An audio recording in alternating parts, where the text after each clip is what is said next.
Without a shadow of a doubt, it's the crunkiest show in social media history. I want to welcome you to another episode of the War Zone. I want to say what's up to my mans here in the building, Donovan Sadiq. We got the Queen, Demetria K, and I am the 5-star general. Say, man, we're in the fourth quarter. It's 2 minutes left, and we got to pick a quarterback. Is it going to be Trump? Is it going to be Biden? Today, the last day of early voting. This shit about to hit the fan, I can tell you that. Tonight, we're going to talk about it. Say, man, I want to welcome you guys to another episode of the War Zone and tell you thank you for tuning in.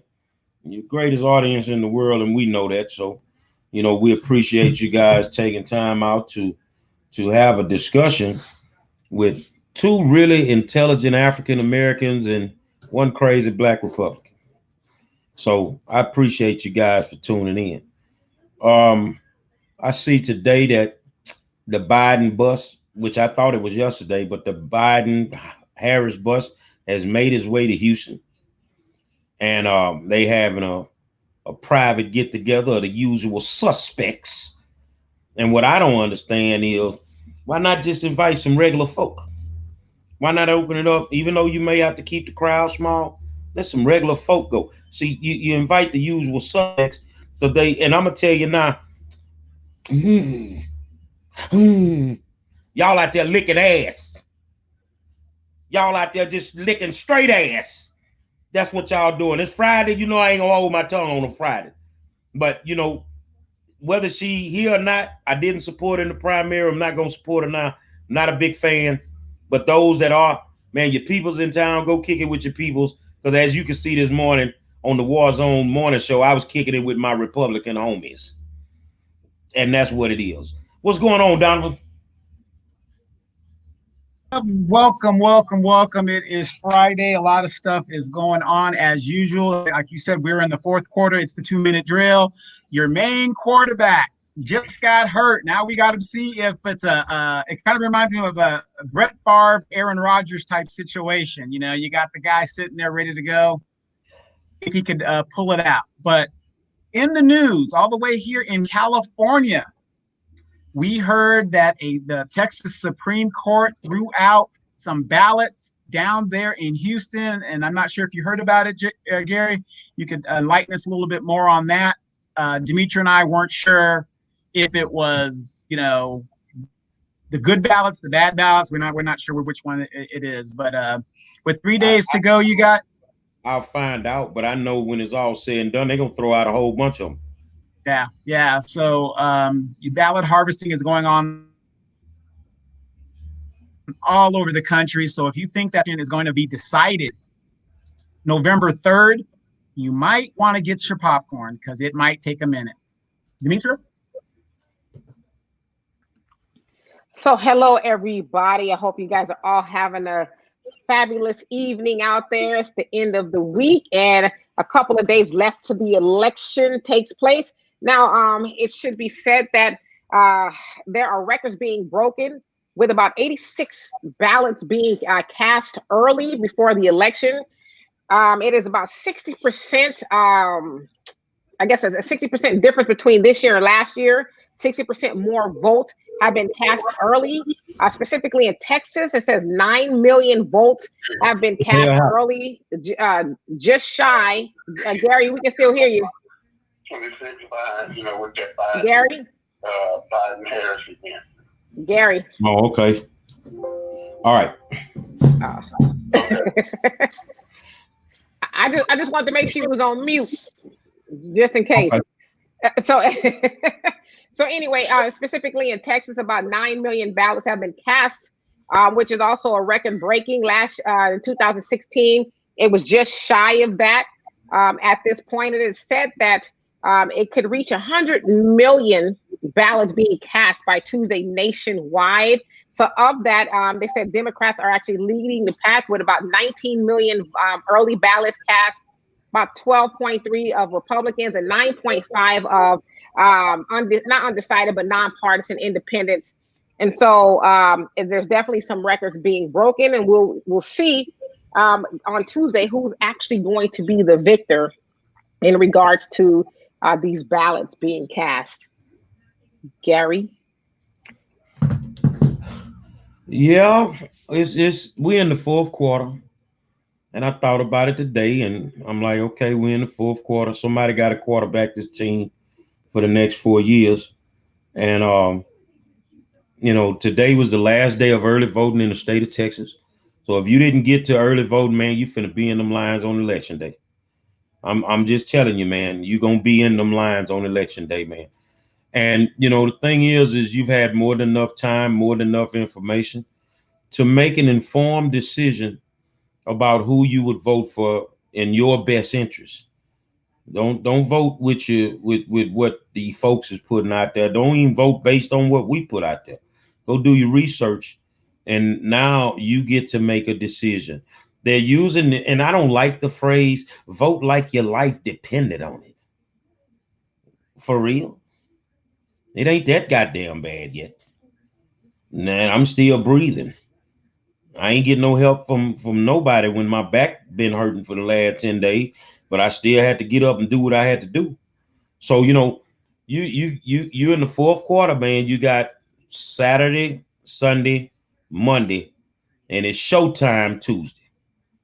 And right now, from an article I read earlier today, that Biden's people are a little nervous with the Latinos as well as with the black men. They're still nervous. Well, you have every right to be nervous. You've done nothing for either one of them. Your party has done nothing for either one of them. So you will be nervous. In the state of Florida, you have almost 50% of the white population that has voted. You barely cracking 15% of African Americans. See, that's the problem I keep telling people. We've broken numbers, but who's really broken them? Was it the black voters or the white voters? Was it the Latino voters? Because if you think people not going in them voting booths and they not pushing that R for Trump, you crazy. They just want to be your friend right now. They don't want to let you know that they ready to rock with this man. Everybody ain't cool with getting $1,200 every 6 months. Some people want to run their businesses. Some people actually want to go back to work. But if you get Sleepy Joe in office, that ain't gonna happen. That ain't gonna happen. We'd be around here, the murder rate gonna go through the roof because ain't nobody gonna have no money. So it's the fourth quarter, man. Who are they going to pick to quarterback this United States of America team for the next 4 years? Donovan. Well, let me say this too really quick, Donovan. Yeah, go ahead. Let me just say this. Yeah, just really quick. So Republicans are only about 12.3 or whatever percent of the early voters. Now they're saying that it's probably because Trump has stoked fear in the people, talking about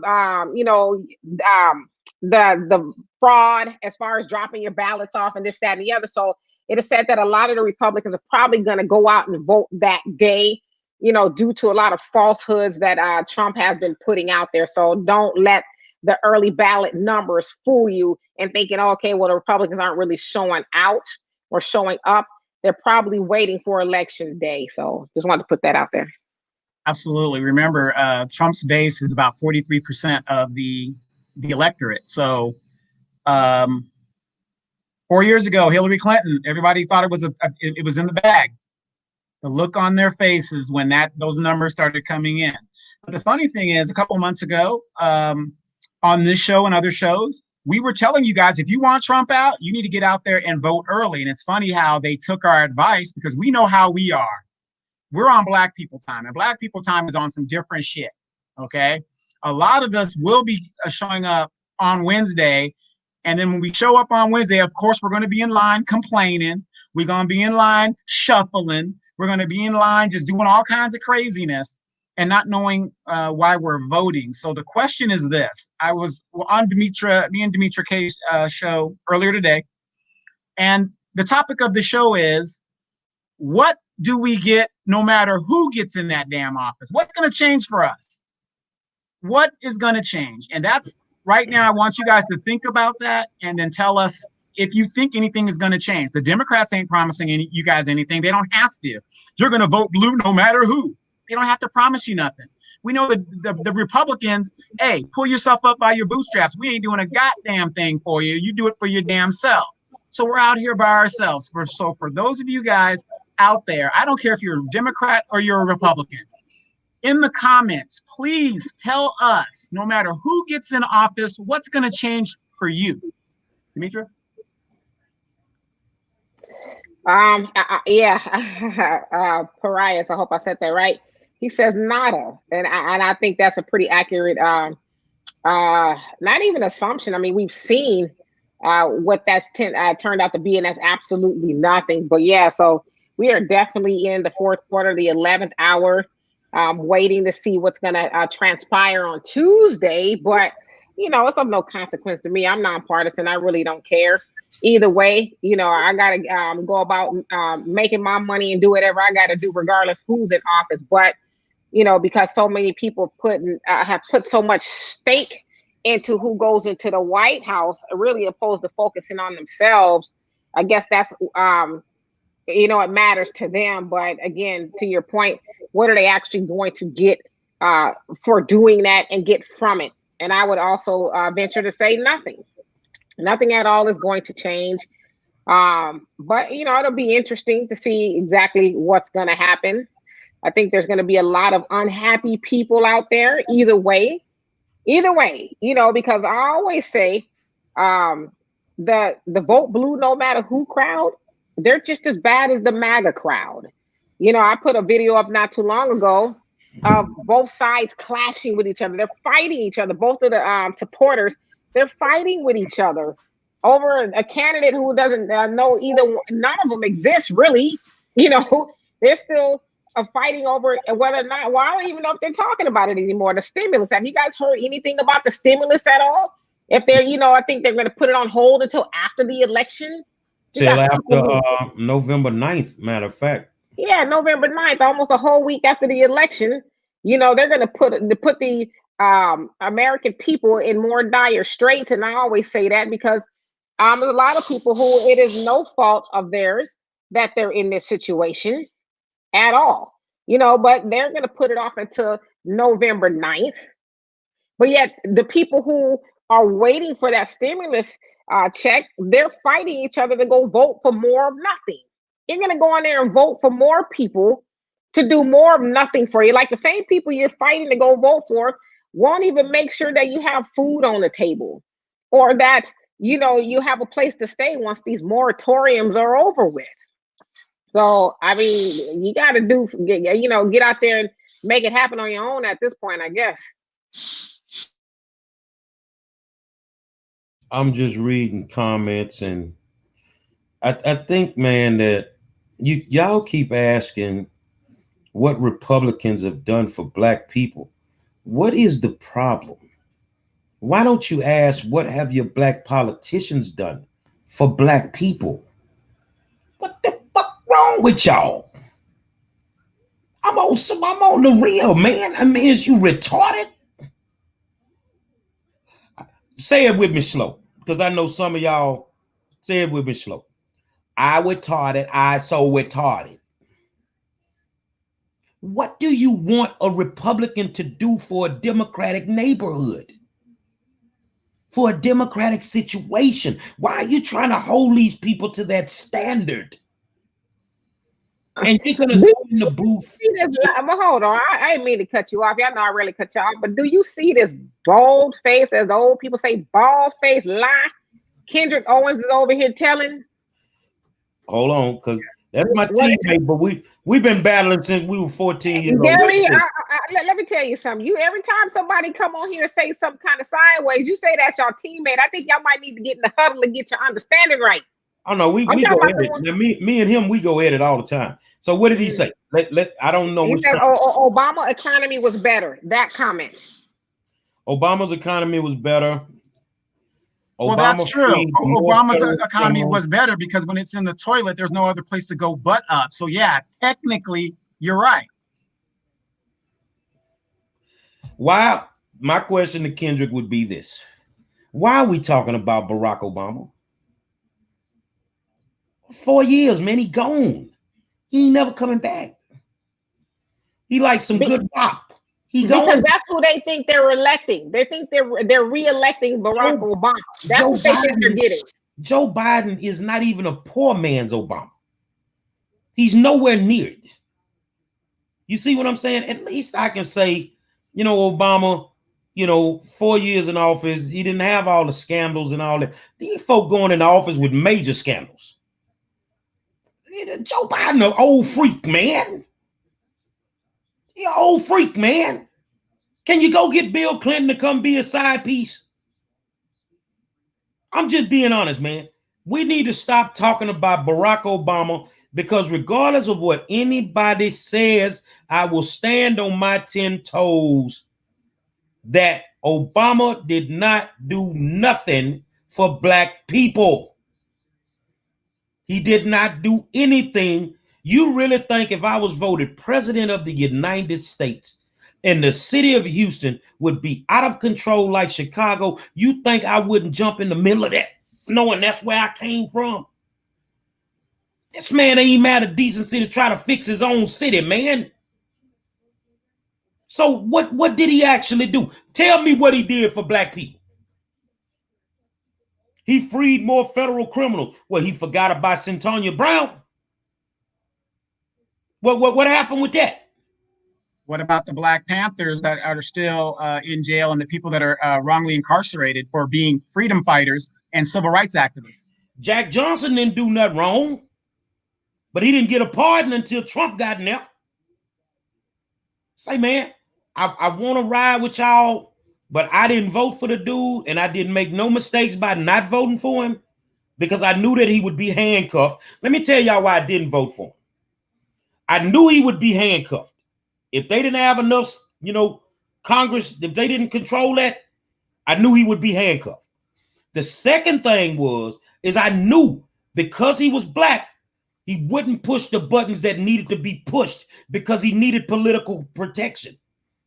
He wouldn't just do anything just for us. Now, I'm going to tell you what he did do, and I loved it. And I'm going to be honest with y'all. He gave some hell of a parties, man. You had Neo and Usher and MC Light performing. Yeah, that was cool, that dog. But outside of that, what have you done for black people? Why are we talking about Barack? We see y'all mind on Barack and Trump gonna lay up and empty the trailer parks Tuesday. The same way he did last time. Now, as I'm looking at the numbers in the state of Texas, I just was reading an article. That's why I keep putting my head down. They say you Negroes ain't voting in the poor communities like you say you are. The numbers say you ain't. They say they voting in the suburbs. So we know how many Trump flags we see in the suburbs. Come on, man. Man, y'all better go wake up your little homies over there in the dead end or something and tell them they need to get to the polls. Because if not, you're going to get dog walked tomorrow night, man. Really, you got dog walked against Hillary in the first 30 minutes when the numbers drop. And you're going to get dog walked again. I'm telling you. All of those, and like you said, Donovan, they all said it, Demetria. Oh, Hillary got this one in the bag. This over. And I kept telling people, as long as that man in that race, he got a shot. And the hardest thing that you'll ever do, and you go back and you check all the races, it's hard as hell to beat an incumbent, man. Because his base is his base. And it ain't going to change. The only thing he can do is add to that base. That's my opinion.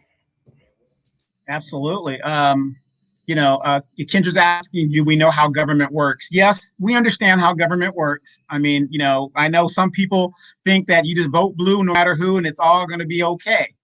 And, more power to you. But I said last night on the show, have you guys noticed that these parties switch every so many generations?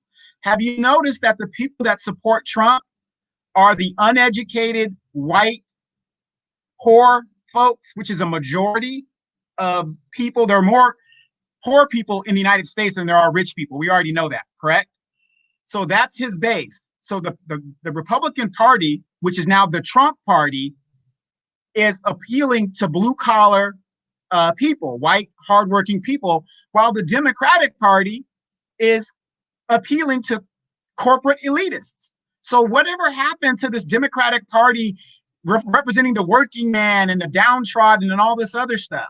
That isn't happening, and it's transforming right in front of our faces. So both these parties have perfected the art of taking two of the exact same candidates and making you think you have a choice. There is no choice. This is what they're going to give you no matter which way you go. I'm just speaking as a Black person.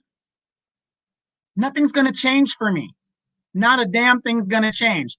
Biden told you, I'm for the status quo. So if niggas are enslaved and in chains and in jail, I'm for the status quo. Trump is like, you want to make some. Oh, go ahead. Let me ask Demetria a question. Oh, go ahead. You're a lady. Do you really think white women are not going to vote for Trump? Did they vote for him last time? Let's just be honest. We have a problem in America that we don't want to address. It's called interracial relationships. Okay, no matter what you think, whether it's the Black family or the white family, somebody would normally have a problem with that interracial relationship somewhere in those families. Do you really think white America is going to take a chance on Joe Biden dropping dead and they putting a Black woman in the White House? You're going to understand what it means by separation. See, we separated as a people. They not. And they going to rock with their people, man. Trump can do anything under the sun. And that was my point. Come that election last time, they talk about the 8% of Black men that didn't vote for Hillary. But they never talk about the 20-something% of white women that were Democrats that voted for Trump. White supremacy, when it's all said and done, is white supremacy. They're going to come out in droves. Well, you know, sometimes with me, and I know Demetrius is the expert. You guys are the experts on white supremacy. I'm just the expert on Negroes and white folk. White folk ain't going against their people, man. They gonna talk that talk in front of you and go right up in that booth and push that button, man. See, that's what you don't understand, some of y'all. But our biggest problem, no matter who runs, Black people do not come to the polls. Regardless of what you think. That 18 to 25, they ain't showing up, bro. You can charge that. Whoever factored in them numbers, you a lie. They don't show up. If you give them 3 turkeys, they ain't coming. They just don't do it. But I don't think that white America, who was not even ready for a white female president, would take the chance on putting a Black female in there. That's just the realization of it, man. I mean, no, I agree with you 100%. They didn't show up for Hillary last time. So, I mean, I don't know. Is Joe Biden going to win? I would say probably. But then, you know, people thought Hillary was going to win last time, too. So, really, nobody knows. But I see Kendrick is a little vexed, it seems like. He says, I'm all for an intelligent conversation, but it has to be based in facts, not feelings or emotions. I mean, maybe you're talking about yourself. I'm not for sure who you're talking about. And then you ask, do we know how government works? And I think you're probably getting to the point of saying, well, Obama couldn't do nothing, because that's really the talking points that you guys spew. Oh, Obama's hands was tied. He couldn't do nothing. That's some bullcock. We know that if you know how government works, you also know the president has the power of executive orders. And he did about 276 executive orders, and he didn't do any executive orders specifically for his so-called people. So get out of here with, you know, always trying to give Obama a pass. And then you also say, how about you affect your own change about being the change? Good grief. Well, what you think we do in every night of the week? What you think we up here just chit-chatting? We are affecting change. And maybe you know, new to the party, but that's what we do, right? And then somebody else, I'm just coming to some of these comments because I see some people are truly in their feelings. Where did this comment go? Somebody said, oh, I don't see it now. But I mean, I just like, you talk about facts over feelings. That's what we're offering here is facts. Y'all just don't want to hear the facts because y'all so in love with Barack Obama. Don't get me wrong, I think he's a cool dude. You know, he has a lot of, you know, cosmetic attributes about him. He's cool, he talks cool, he could sing a mean Al Green song and all of that. But when it comes to what he did for black people, he didn't do anything for black people. And I get it, you guys. So whoever evoked Obama, I think it was Kendrick, you guys are thinking that Biden is going to bring you that third Barack Obama presidential term. He's not. He's not going to do that. And why would you want another Barack Obama presidency as black people? Why would you want that? He didn't do anything for you at all. In fact, he said, I don't see reparations being feasible for black people. So I think you should get out your feelings and actually look at what he actually did not do for his own so-called people. Wait. I'm gonna have to take his side. I'm gonna have to take his side on this because Demetria, you know, we try to be fair and balanced.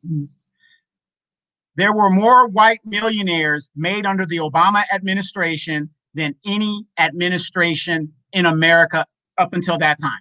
So as everybody lost their homes and we were in the Great Recession, more white millionaires were made in 8 years under Obama than at any time in the United States. Black president, white people. Well, David Levy, if I'm saying your name right, Levy, will y'all ever have a discussion about the best path forward? Sure we can.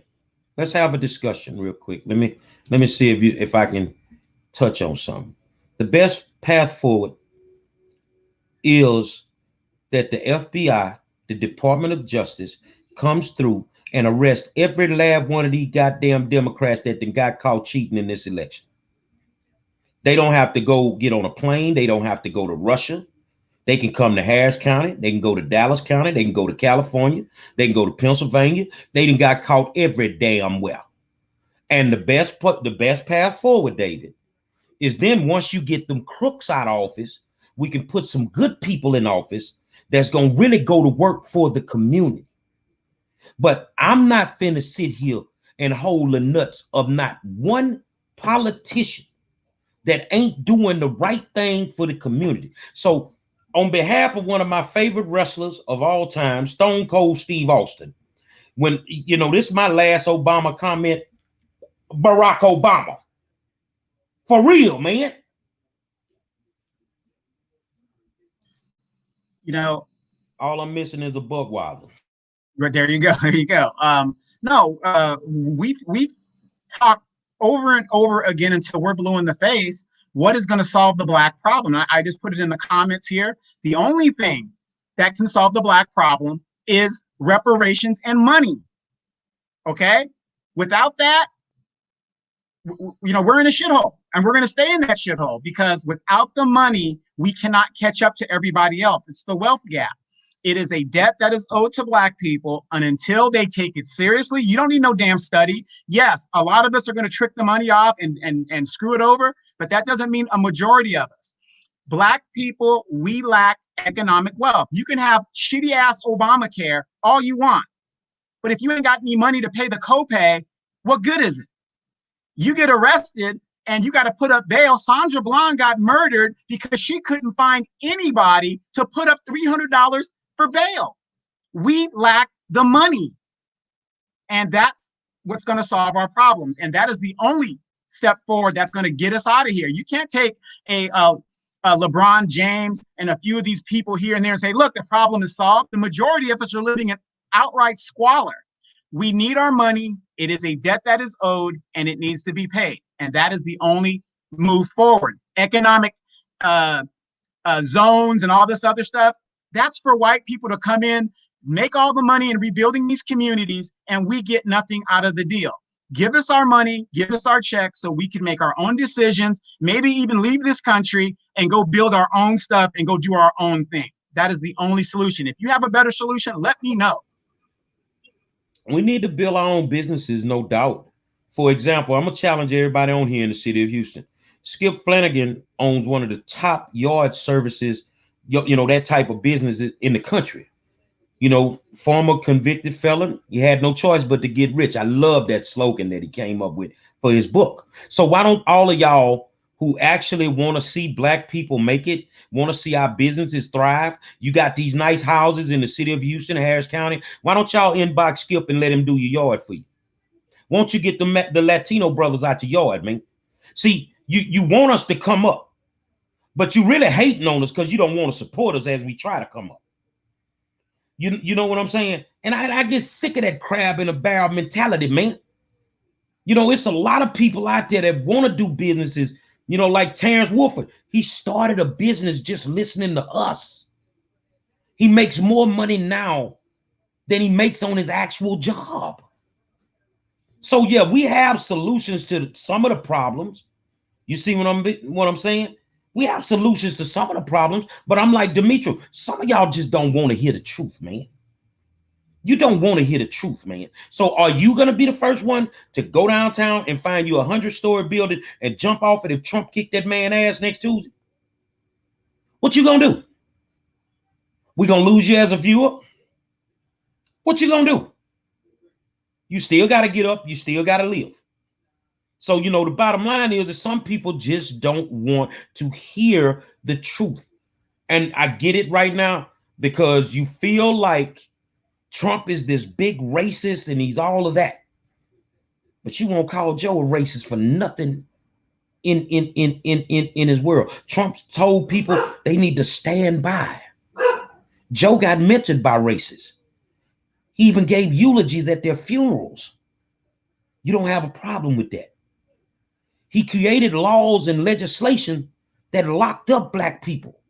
Since 1976, he's on every major crime bill. But no, we don't need to worry about that right now. We're worrying about a dude that's been in office for 4 years. And see, you know what's crazy, Donovan? Man, Trump has divided this country. Man, he ain't divided nothing. This place was divided before Trump got here. These people was racist before Trump got here. Trump just gave them a mirror to look in. Now they can come outside and say what they want to say. But you was a nigga when Barack was in there.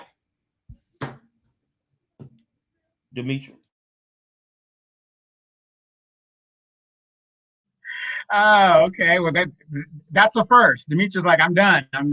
No, but you know, David, you're talking about Black business associations. Okay, that's great. You have Black chambers of commerce. You have all of these groups that form together to make money, and I'm all for that. But where do they get their donations from? A lot of times, the Democratic Party. They're not out there to better our community because not everybody is a business person. See, so the thing is this. I'm not a business person, okay? I'm just going to talk about me, okay? I know I'm not a business person. I don't want to start a business. I don't give a shit, okay? But I am a person of means. So I will invest in a business, but I'm not a business person. So that moniker of everybody start a business, everything's going to be wonderful is not true for the majority of us. There are so many people that start businesses that think that they're business people, and it fails immediately. And next thing you know, they're walking on the street with a basket in a cart and a foot up their ass. So we got to stop with that. Demetria, your earbuds not working? No, see what happened is I'm Trump did it. Trump did it. Everything that ain't working right now, Trump did it. I'm technically remedial, or with technology, I'm very remedial, and I thought I was disconnecting the earbuds, but I disconnected the Bluetooth, and my mouth is, you know, so I couldn't unmute myself. So I'm sorry, I missed probably a good 10 minutes of y'all's conversation. But go ahead. I'll jump in. I just feel like we're demanding and asking something from a party that's not obligated to do anything for us. They take care of their people. That's why I want to kick it with them. Take care of me too. I want to kick it with them, man. Because the ones I've been kicking it with, they ain't taking care of us. They ain't doing nothing for us. You know, they don't have a problem with us dragging a Republican across the driveway. But as soon as you tell the truth about one of them, you know, you get a threatening text in your phone. Well, you can keep threatening me because I'm gonna keep telling the truth. You know what I'm saying? I just think that you're asking something from people that were never gonna give it to you anyway. You have the blueprint. The minister has told you what to do. You want to decrease crime in your community? Police it yourself. Instead of begging for a big grocery store, create your own. Create your own. Buy your land up. Instead of buying turkey legs every day, save your money and go buy that empty lot on the corner. But you won't do that. And then all of a sudden you see the Mexican, you see the Latino brothers come through. They buy it up. They all go in there, get the fixing on it. And then before you know it, you got a set of condos that they charging $1,500 a month for, sitting right in your black neighborhood when everything around it is only $500 a piece. Then all of a sudden, your community starts changing colors like Michael Jackson. It starts going from black to white. And you have a problem with it, but realistically, you are the problem because you saw it happening and you did nothing to stop it. You know, the proof is in the pudding. Look at your Democratic controlled areas and compare that to Republican controlled areas. If you are cool with, please, I mean, somebody, please explain that to me. In the Democratic controlled areas, Baltimore, Chicago, Los Angeles, I mean, the proof is right there. And you guys keep making excuses for why these places are shitholes. You keep making excuses. Then you go to Orange County, where Disneyland is, and it's pristine. It's beautiful. The grass is cut. There are no potholes in the thing. Trash is picked up. Matter of fact, in Anaheim, California, when the homeless started coming out of LA and started moving into Anaheim, they weaponized the police to move them out of there. You know what? It's so crazy that you say that. And Demetria, you'll see this when big events come to Houston. We don't have a homeless problem here. Because whenever the Super Bowl come, y'all find somewhere to put them. You find plenty of places to put those homeless people. But as soon as the Super Bowl leave, you throw them out and send them back to the streets. You throw them right back out there, man. And you send them right back to the streets, man. You know, Beyonce and her pastor, Rudy Rasmus, they built this nice little apartment complex. Well, I'm really not impressed, B, you know, because, you know, you going to take a L Monday on the Warzone Money show anyway. Matter of fact, I want to tell y'all, Demetria, Mary J made Toni Braxton lose her breath for 7 whole days this morning. And Monday morning, it was only, my man say, I want to run with Beyonce. He said, man, we might have to put 3 or 4 people up against her. No, you ain't got to put 3 or 4 up against her. It's the battle of the sexes. I take R. Kelly. So my thing is, and I just threw that out there so y'all can listen to us, but my thing is, you could have built 20, 25 of those places with the money that you got. You ain't do nothing but write it off. We don't have a homeless situation in Houston because when the NBA All-Star game come, you find somewhere to put them. When the Super Bowl come, you find somewhere to put them. When the World Series come, you find somewhere to put them. But it's all a joke and it's all a game. Don?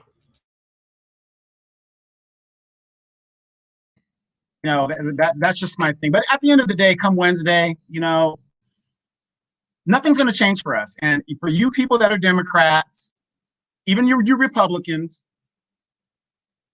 you're not going to get a stimulus. You're not going to get reparations out of the Democratic Party. You're not asking them for anything. They feel they don't have to give you anything because you're not demanding anything. Those of us that are demanding stuff, you guys are worse than Trumpsters. No, don't ask them for nothing next time. We'll get them next time. We're going to hold them accountable. Demetrius said this on earlier shows. How do you plan to hold Biden accountable when you can't even hold the dog catcher in your neighborhood accountable? We've been trying to get rid of Trump for 4 years, but you guys are going to hold this guy accountable if he don't give you guys something. He didn't promise to give you anything. That's why nothing's really going to change. The world's not going to end. Well, Kendrick says the worst health care are Republican states. What's the excuse for that? There is no excuse when there's worse health care. But the worst cities with the most violence are democratically controlled. The states with the most violence are democratically controlled. The states where the riots are out of control are democratically controlled. You want to talk about Republicans and Democrats? Yeah. real quick, Kendra, I can answer that question for you real quick.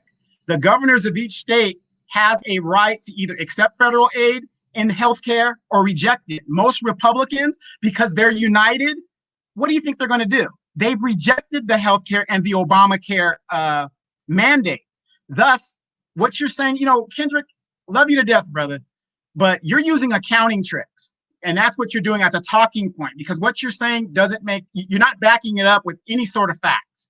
It is a fact that Republican governed states, the governors have rejected the federal aid to help with their health care. That's a fact across the board. So that's the excuse. That's the excuse for that. Done. I'm gonna give you an example. It's the simplest thing right now, and I ain't even touched on it yet because I don't even want to touch it. Kendrick is a Yates line. I'm a Yates line. Nike wants to come through right now and do something for Yates, but they done pump the brakes. Do they pump the brakes on Conroe High School? Do they pump the brakes on Spring High School? So why is it that in the Republican areas, it's not a problem for those kids to get what they need, but in the Democratic areas, I get the phone call today because they know I ain't gonna just put up with it. But you know what I'm gonna do this time? I'm gonna sit my fat ass still because I don't play football no more. Kendrick, what it feel like when we got the medals draped around our neck? But guess what? Everything that we always begging in the Democratic community. We always lack this and that in the Democratic community. Why? Why?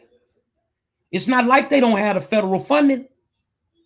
They balling, they shooting threes out the they shooting threes from the parking lot with $100 bills with all that money they getting. But yet we don't get none of it. We don't get anything. Kendrick, you live right off of Cullen Boulevard. Have you tore your axle up on your car yet driving down that motherfucker? Or did they come through like they did on a couple of the other streets because it's election time and fill them potholes? So that's all we get out the deal.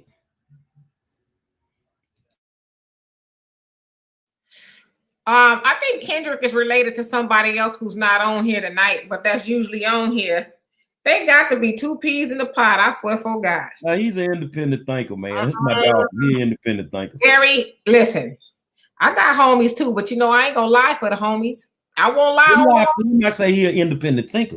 I ain't gonna lie for the homie. I ain't gonna lie on the homies, and the damn show ain't gonna lie for the homies, okay? I hear what y'all boys, y'all supposed to do that, but come on now. A friend would never lead you to danger. And a friend would never let you think you were independent thinking when you keep on spewing off the same old talking points that everybody else is spewing off. I'm just trying to keep it real for you. But let me say this. So, he's obviously a Democrat. I read a story. Actually, my oldest nephew sent me a story. He says, maybe you could talk about it on your show. And it was about the Freedom House ambulance service. I've never heard of it until today. I read the story. Well, that was an ambulance service that was started in Philadelphia because before the 70s or so, there wasn't really an ambulance service that actually helped people on the route to the hospital. Back in the day, they would just put you in the back of a van or a truck or whatever and take you there. And a lot of people died because what if they were shot or something? They didn't have anybody working on it or any CPR. So that was actually started it was an Australian guy, and it actually provided, and that idea really came from two brothers who, started the whole ambulance service thing. And the white guy from Australia trained them and helped them make it more of a big deal. Now, in that time, in that area, Black men, it was hard for them to find a job. And so that EMT service provided them good jobs where, they could do meaningful things and everything like that. And so I say all that to say that while that Freedom House ambulance service was trying to get funds from the city, they were always denied until a white mayor by the name of Peter Flaherty, a Democrat, came in, and you know what he did to those Black people? He hijacked their whole idea with the ambulance service and made his own and all of that, and took the funds that he kept denying them and put it into his own thing and completely dilapidated the ambulance service that gave so many Black men jobs. And so oftentimes We get on here, Kendrick, and your homegirl who ain't on here tonight. We get on here and you try to big up the Democrats, but you don't tell and talk bad about the Republicans, and they deserve an ass kicking too. But you always want to negate the things that the Democrats do. Well, the Democrats have been very harmful. I just told you a story of a Democratic mayor who fucked over Black people for money in his own pockets, completely stole the whole idea. And do you know that ambulance service is not no longer in service? Like, he killed their business. And back in those days, those men, the best job they can get was an orderly in a hospital cleaning up people's shit.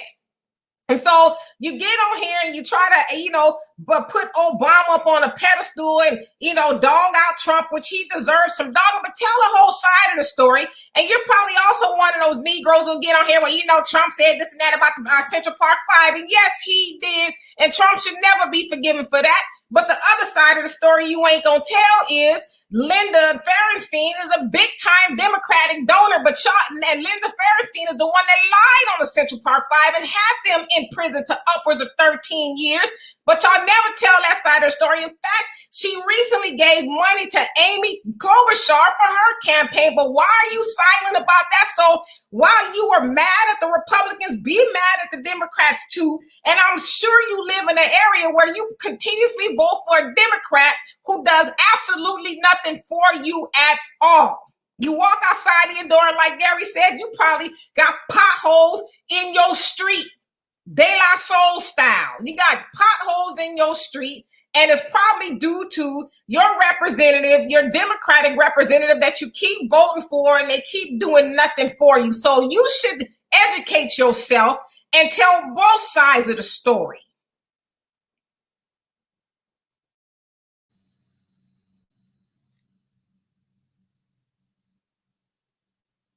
Mic drop? Is that a mic drop moment? I'm just saying, I'll be having to have some pretty, bring them on the show. Bring them on. I'll be having to have some tough conversations with my friends too. But a good friend of mine, my best friend's mama said, your friend will never lead you to danger. Stop lying for the homies. Stop making them thinking they doing more than they are. You know what? The crazy part about it is he probably misleading other people with that nonsense. Like, tell the truth. Because we need the truth in our community. He's sending me his email, and you said bring him on. He want to come on. Yeah, I got that Demetria treatment a few years ago, and thus I've straightened up. I got that treatment. You don't want that smoke, dog. You don't want that smoke. No, but all seriously though. But I agree with Demetria. We got to have these serious conversations. And again, this is one of the very first election cycles where Black people are talking not regionally, nationally. And we are exposing a lot of stuff and making people think about what is really going on. And this show right here in particular has woken up a lot of people in regards to finances, in regards to how to vote, what we should be voting for, and what we should be working toward. So.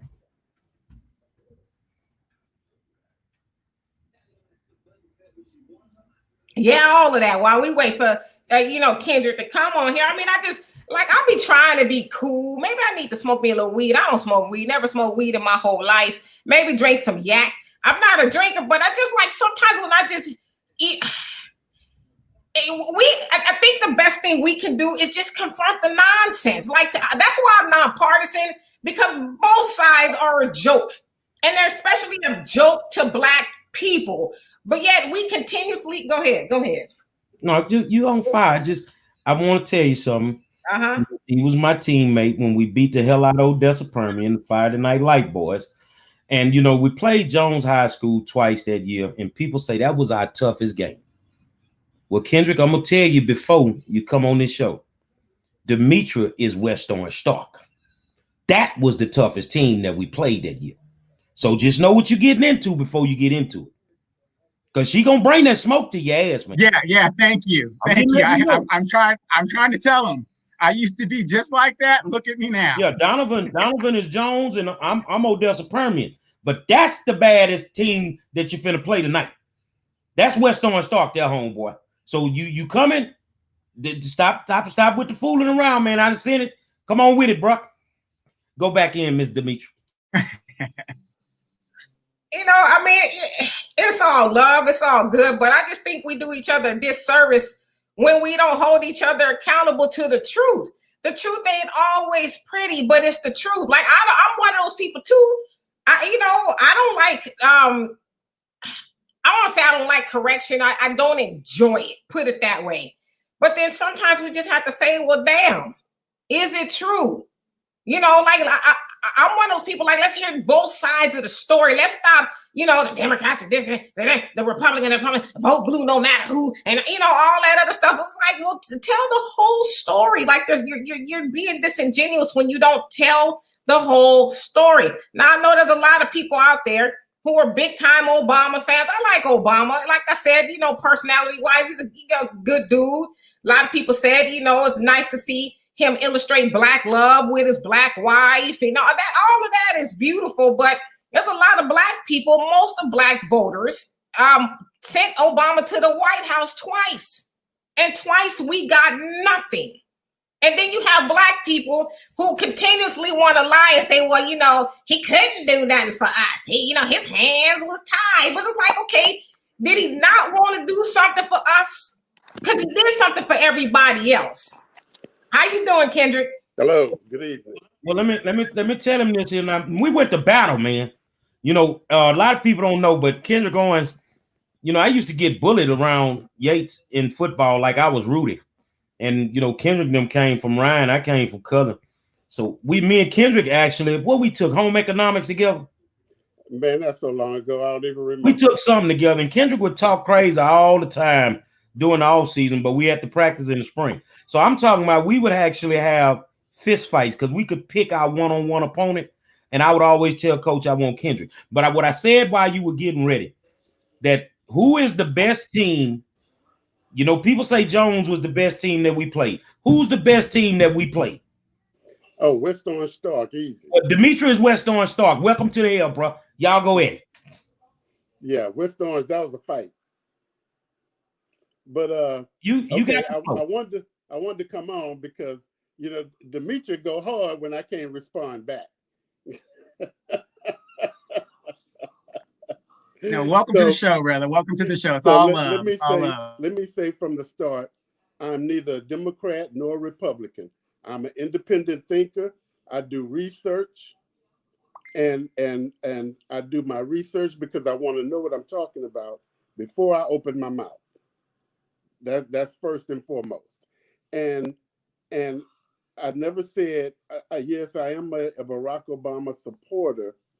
And of course, everything he did wasn't perfect, but I believe in giving him credit for the things that he did. Okay. Well, yes, can you give Trump the same credit for some of the stuff that he did? Oh, I can give Trump when Trump was first elected, even though I didn't support him, I said he has the potential to be a decent president if he just shut his mouth. And not only that, I can make money with Trump. I can make money with Trump just like I made money with Obama. But at the same time, just because I can make money don't mean I'm going to support somebody who's an ignorant bigot. You know, I can't do it. To me, he's just a loud, ignorant bigot. Right. Joe is a silent one. Well, at least I feel like with Joe Biden, I have the ability to hold him a little more accountable because in my community, I can organize. You know, well, all politics are local. So I can affect local politics more than I can national. But at the same time, I'm on the board of my community. So I can organize the people in my community to affect some change in the local politics of my area. Okay. In my neighborhood, our streets are clean. Our neighborhood is clean because we organize and we come together as a community. Okay. The one thing is Demetria think I'm gonna give you a pass because we were teammates. Your streets may be clean, but there's a lot of blood on your streets. There's a lot of bloods on our streets. But we're not talking about them. We're talking about yours. because nobody had a problem when the Jews were killing each other in the ghettos.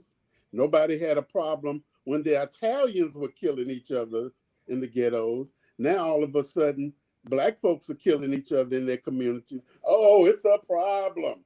We got a serious problem. Why is it only a problem? Why is anything only ever a problem when Black people do it? The crack was only a problem now because white kids smoke it. Drugs became a problem because now we have an epidemic because white kids are walking zombie dope fiends now. That's all I'm saying. And as far as now, this is my biggest thing that people say about Joe Biden, the crime bill. Well, like I told you once before, Monroe, a criminal is a criminal. If you don't want to go to jail and be locked up for 100 years, don't do crime. So do you kick it with criminals? Sure, I kick it with anybody. Well, I'm glad you kicked it with me. I sold a whole bunch of dope around the corner. When they sell it out on the corner, when they selling out on the corner, I'm not hanging out there on the corner. Now you know you and Maurice Hobson lived around the corner on Prospect. Right. And we was around the corner, 1 block away, y'all. Right. On Calumet. And I'm gonna just be honest, because you know I got to tell the truth before they put me in the box in the ground. I sold more dope than the law could allow, and you still my partner. And guess what? If you remember correctly, me and Maurice Hobson couldn't hang around that corner after dark. If Mo Daddy whistled, we had to take out running. I can't hear you. What you say? It ain't like we was hanging around there too much anyway, because Mo mama was a judge. I wasn't finna hang around there and I'm selling crack. That's right. Mo's daddy didn't play and my daddy didn't play. So that's why we are where we are. You know, so you know what Republicans, if Republicans had any sense at all, they would understand that Blacks and Hispanics by nature are conservatives anyway. Okay, we don't believe in homosexuality, although we believe in minding our business. You do what you do. I don't care nothing about who you sleep with. Just keep it over there. We don't believe in abortion because you see Black folks with 5, 6, 7 kids. So clearly we don't believe in abortion. And we go to church. We believe in church for the most part. Some of us. I don't read this. I don't read the Negro Slave Manual. Well, that's the difference of, you know, I don't believe in Christianity as it was taught to us, but I believe in God. But I don't believe in Christianity as it was taught to us as slaves. But that's a whole different subject. We're gonna stick to politics today. Demetria. But for the most part, Black people and Hispanics are conservative. Well, so hold on a second. Hold on a second. Now you done had the ball. Now it's time for me to punt it over. Let me finish his last statement. If you treat people with decency and respect and act like you give a damn about them and their issues, then the Democrats would have a serious problem. Okay, well, go ahead. Demetria, he just punted the ball to you. West Orange, bro. He punted the ball, but it missed the, what do you call it, the goalpost, and went outside of the goalpost. Bring it. I don't even know where to start, but let's just start with your abortion thing. So you said that Black people, and I guess at this point it'd be Black women don't agree with abortion because you got 5 and 6 kids running around. Well, we know that's a lie. Black women disproportionately abort their babies more than any other woman in the United States, to the tune of, I think it's 35% or something like that. White women do it to the tune of 36%. But you got to remember, Black women are a part of a population that's 13%, and white women is about 60 or so. So we do, and I'm saying we as Black women do believe in abortion. In fact, Black women have aborted babies. More babies have been aborted in the Black community than deaths in Vietnam. Also, you said with the crime, if you don't do the crime, you don't want to do the time, don't do the crime. I agree with that. But do you think that Black people should be unfairly sentenced for crimes that they commit as the same as white people or anybody else? I think Joe Biden wrote the crime bill, but Joe Biden don't sit up behind the bench. Joe Biden don't handle the police, the prosecutors, and the judicial system. Those are Republicans. Those are Republicans for the most part. So you're right. He doesn't enforce any of that. But did you not hear Joe Biden say that I am the author of every major and minor crime bill since 1976? Okay, but if crime is spread out evenly, if it's handed out evenly, then a crime bill is a crime bill. It is neither Black nor white nor Hispanic. If the judges and the prosecutors dispense that criminal justice system correctly, then it shouldn't matter whether you're Black, white, or Hispanic. So you don't have a problem with Joe Biden making the difference between crack and powder cocaine, saying that if you got caught using or selling crack, that was worse than powder cocaine? You don't think that's a problem in and of itself? Well, do white people smoke crack? I'm sure they smoke crack, but we know who does what more. Who predominantly smoke crack? Well, then don't smoke it. Where did the crack come from? The crack came from Mexico. Come on, brother. Now I know you a little bit. So yeah, you told me you're an independent thinker. Now, who dropped the crack off, and who admitted to dropping the crack off? Well, we know the CIA. We know the CIA brought it in. Where they from? They brought it in from. I don't recall right now, but I know where they brought it in from. Where did it start? Southeast Asia, I believe. Right. But where is the CIA from? Oh, the federal government. That's America? Yeah. Not Mexico? Right. All right. So the government is complicit, of course. Right. But that's what I mean. We got to tell the whole story. We can't say, well, if you smoke crack, you need to go to do the time. Yeah, but to your point, when white people get caught with the opioids and all that, what are they proposing for white people? They're proposing treatment, and they want to get them healing. But when Black people do it, they want to give them time, and so that's what I'm saying. We got to tell the whole story. And that's my exact point. The judges hold these judges and prosecutors accountable for how they're meting out the criminal justice system. Let me ask you a question wait, we getting somewhere here. Let me I'm gonna shut up. I ain't gonna say a word else after this, okay?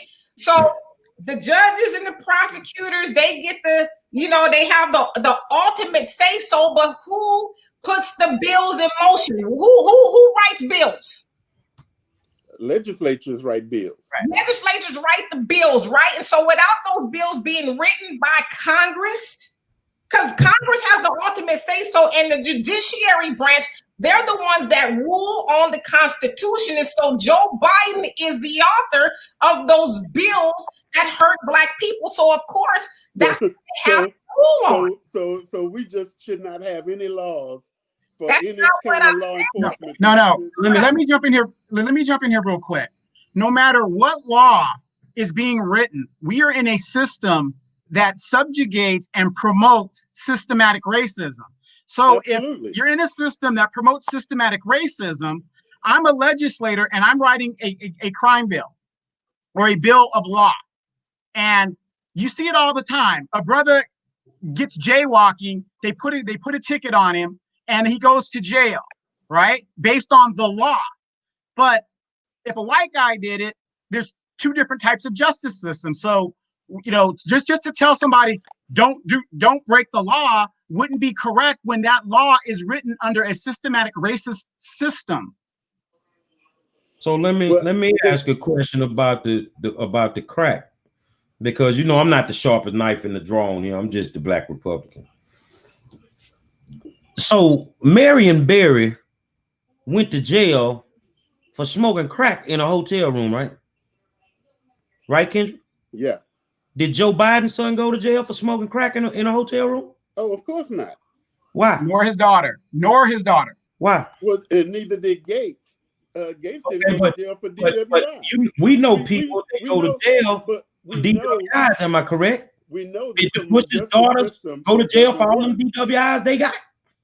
But I'm not arguing that. We know as it stands right now, the system does not work.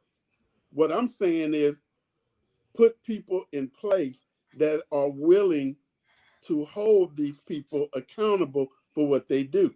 Okay, so here's a question. Here's a question.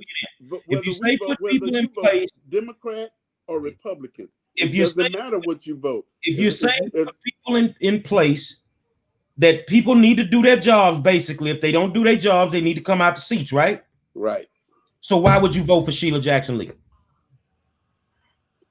Because Wendell Champion is no better. The same reason you wouldn't vote for Joe Biden. Okay, but let me ask this. So you say Wendell Champion is no better. What has he done to show you that he's no better? Well, that when Sheila Jackson Lee has a record to show you that she's not done you any better. So what do you have to lose with a Wendell Champion? Well, what you have to lose with a Wendell Champion is Wendell Champion wants to run as a Republican. Okay, let's say, just for the sake of argument, reparations is on the floor. Okay, and all the Republican leader says we're not going to support reparations. What is Wendell Champion going to do? He's going to he's going to vote with Republicans. We don't know that. But if you're gonna tell the truth, if you're gonna waste taxpayers' money, tells us that Republicans vote with Republicans. Okay, wait. If history shows us that, if history shows us that right now in the House, Nancy Pelosi has the votes to put a reparations bill on the floor, even though it's possibly not gonna pass in the Senate. And Trump has said that if it is put on his desk, he will sign it. Why hasn't Nancy Pelosi just did a symbolic vote on reparations? She has the votes in hand, and guess what? She's a Democrat. And let me help you with that. So, There's two reasons why she ain't put it on the floor. Because one is going to expose the white Democrats that don't want us to have it, and two is going to expose the black ones that don't want us to have it. And I completely agree with that. But in the situation we're in now, Nancy Pelosi can't afford to expose the racist white Democrats. She can't afford to do that. What situation are we in? I would like to expose all racists. But what situation are we in, Kendrick? We're in a situation where I think our country is in a real dangerous place right now. I think we're this close to no longer being a democracy, for what little democracy we are. Because part of the reason that we're at a point of not being in a democracy is because good dudes like you see the evidence of the Democratic Party running the party like it's the goddamn Gambino crime family. Well, you know what I can do about that? I can become involved in the political process and do my part. See, if I do my part and you do your part and all of us do our part, then we can make that change and not sit back and complain about it. Here's the thing. We went to war together many nights. That means I had to trust you on them fields, regardless if you were on defense and I was on offense. I had to trust you with my life. That's the way the old man taught us. Am I correct? Right. When the last time I lied to you? Oh, you ain't never lied to me. Okay, so I'm telling you now, Sheila Jackson Lee, Rodney Ellis, everybody they name, voter fraud is real. Mm-hmm. It's real. So my question would be, if you know I would never lie to you, why would you vote for somebody like that? Because I would vote for if what's in my self-interest. Because if I know Wendell Champion is not in my self-interest at all, versus Sheila Jackson Lee, who if she get $100, she gonna steal 25 of it. Okay, well, as long as my 75 takes care of what I want taken care of. Okay, but if you get caught with your hand in the cookie jar, hey, you caught. But as long as you taking care of what I want you to take care of, then okay, whatever. Donovan, what did you just say a few minutes ago? What we know, what you and I discussed before is we know absolute power corrupts. Absolutely. So it's hard for people to get up to a certain level in politics and stay clean. Remember how we talked about that person we talked about. I'm not going to name a name. But you know that they are clean because they won't stay in office long. Right. Well, they'll fight to get them out. As opposed to a Wendell Champion who's clean now because he don't have a choice but to be clean. But when he get there, he's going to serve his own self-interest. How do you know that? You don't know that until he gets there. But as well as his community's interest. See, Wendell, I know the neighborhood where Wendell Champion lives. Okay. But Wendell Champion don't care nothing about Sunnyside. And those opportunity zones that he's talking about, that's a fraud. It's a fraud. Okay, what I do, because I'm from Houston like you. So you say Wendell doesn't care about Sunnyside, right? I don't think he cares about Sunnyside. Well, who the hell is supposed to turn it? But you said you think, but how do you know he does not care about Sunnyside? How do you know that? Because I spent quite a bit of time. I'm the one who introduced Wendell to Monroe. And because I researched Wendell and I went on his platform and I did a back and forth with him several times because I wanted to give him a fair opportunity. And so upon reading his platform and doing a little back and forth with him, I believe in my gut. And my gut tells me he's not the one. Okay, so let me say this. So you say in your gut that you don't believe like that was you not in this comment section a minute ago talking about facts over feelings or something like that, and here you are talking about in your gut. I mean, the man ain't even had. That's all I have to go for with when he has no record to show me what he can do. But so, Sheila has a record and she's done nothing. But and by that same token, I went and I researched what Sheila did. Sheila. Can I ask you a question, Kendrick? Can I ask you a question? Instead of going on the internet and researching, because there's a whole lot of stuff on the internet or whatever, researching person, is it easier for you to walk outside of your door and then maybe look to the left and the right and kind of see what she has or has not done? Sheila has been in office how long? 13 terms. Well, that's what I mean when I say, do you understand how government works?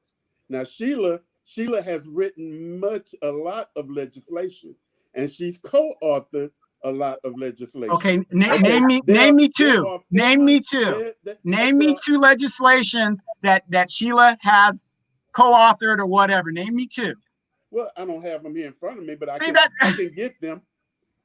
But do you realize there are 435 members of Congress? Right, but I just asked you just to name two. One member of Congress cannot. But you're quoting pass legislation. I understand that, but see, you're quoting. Oh, she's done all this, she's done all that. I just asked you to name two of them. I don't have it on the top of my head. You should. I'm 52 years old. No, but you should. You should be able to say. You should be able to say. Wait. I'm not. You should be able to say this. Well, one, she co-authored the reparations study. You should be able to say that off the top of your head. You couldn't do it. No, I can't quote what anybody legislator wrote off the top. But this is the person representing you. But I know where to go find that information. Okay. All right. Okay, I just want to say something just really quick. And I want to say shout out to you for coming on here, to plead your case. But you just said a minute ago that you researched her. You also researched Wendell, and so when we asked you the legislation she's written, you said I don't know. So I just want to know how. No, I didn't say I didn't know. I said I can't quote it off the top of my head because I don't have it right here in front of me. Right, but I'm thinking when we reach, because you're only 3-4 years older than. Well, no, I'm lying on myself now. You're only 3 years older than me. Okay? So when we research something, usually we commit it to memory, right?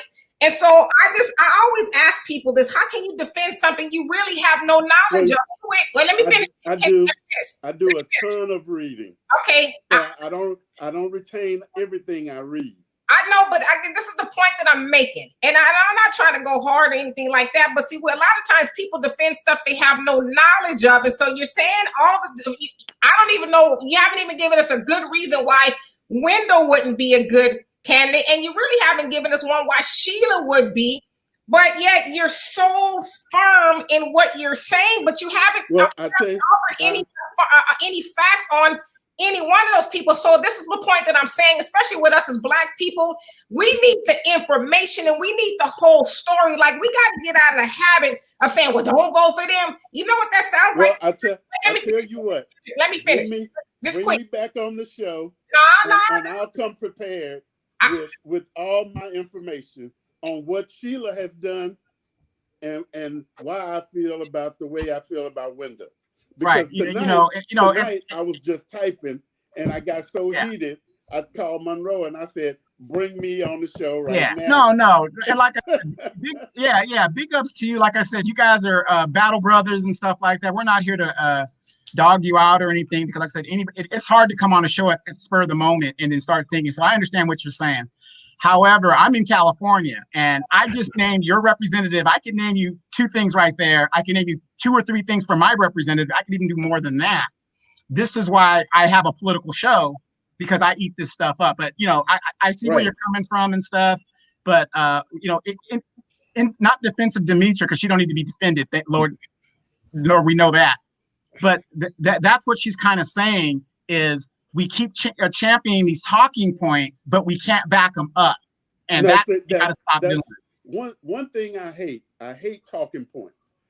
If you're going to give me an idea, give me an original idea. Don't repeat to me something that you heard on Fox News or CNN or some other garbage. Tell me what you know for a fact.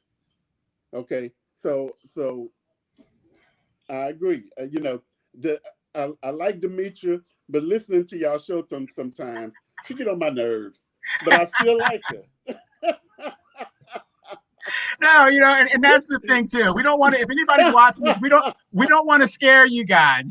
We're having a great discussion. I mean, Kendrick, you're more than welcome to come back anytime to be on here, because that's what it's about. Exchanging ideas. We're not going to agree.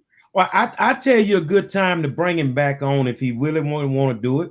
We can bring him on and a couple of more people. Election night, we're doing our own election coverage. And we're going to be watching them numbers drop just like the other folk. So you ain't got to watch CNN. Come on, let's talk numbers. Let's see how it go. You're welcome to come back, bro.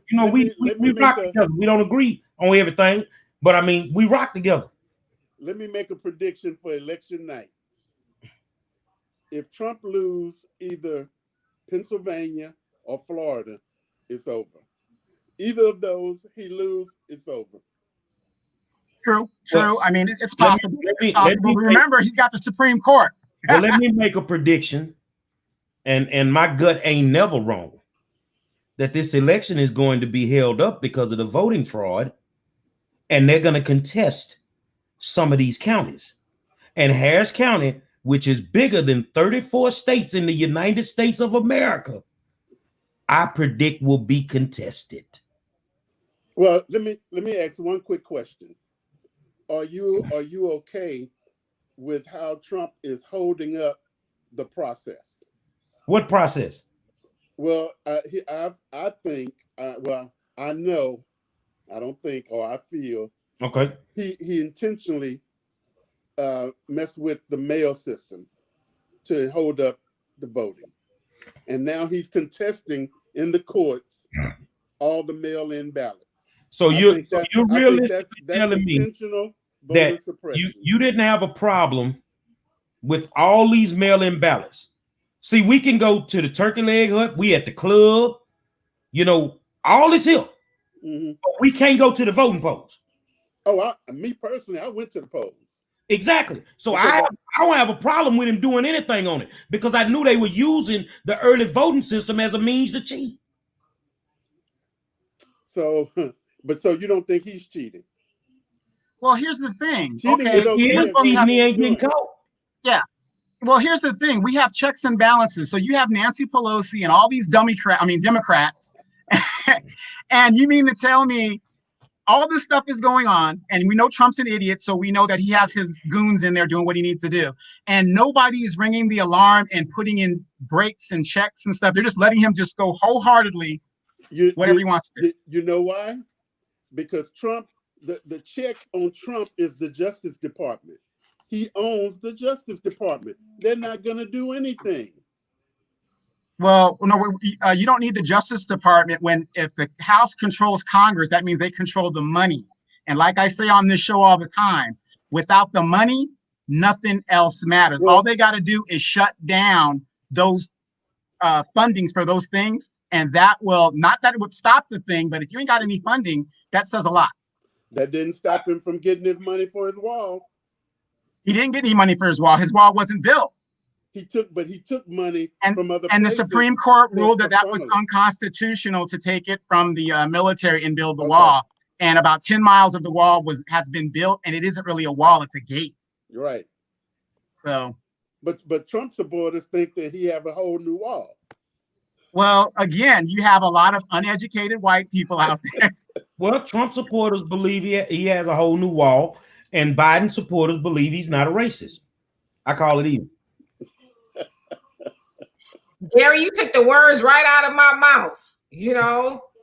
And apparently Biden supporters think he's Kermit the Frog, because I've heard a lot of Democrats say, I don't care if it's Kermit the Frog, I'm gonna vote for him. You know, so it's like it on both sides of the aisle, it's problematic, especially for Black people. And here we are, not us necessarily, but Black people fighting back and forth with each other over two very old white dudes who ain't gonna do nothing for us at all.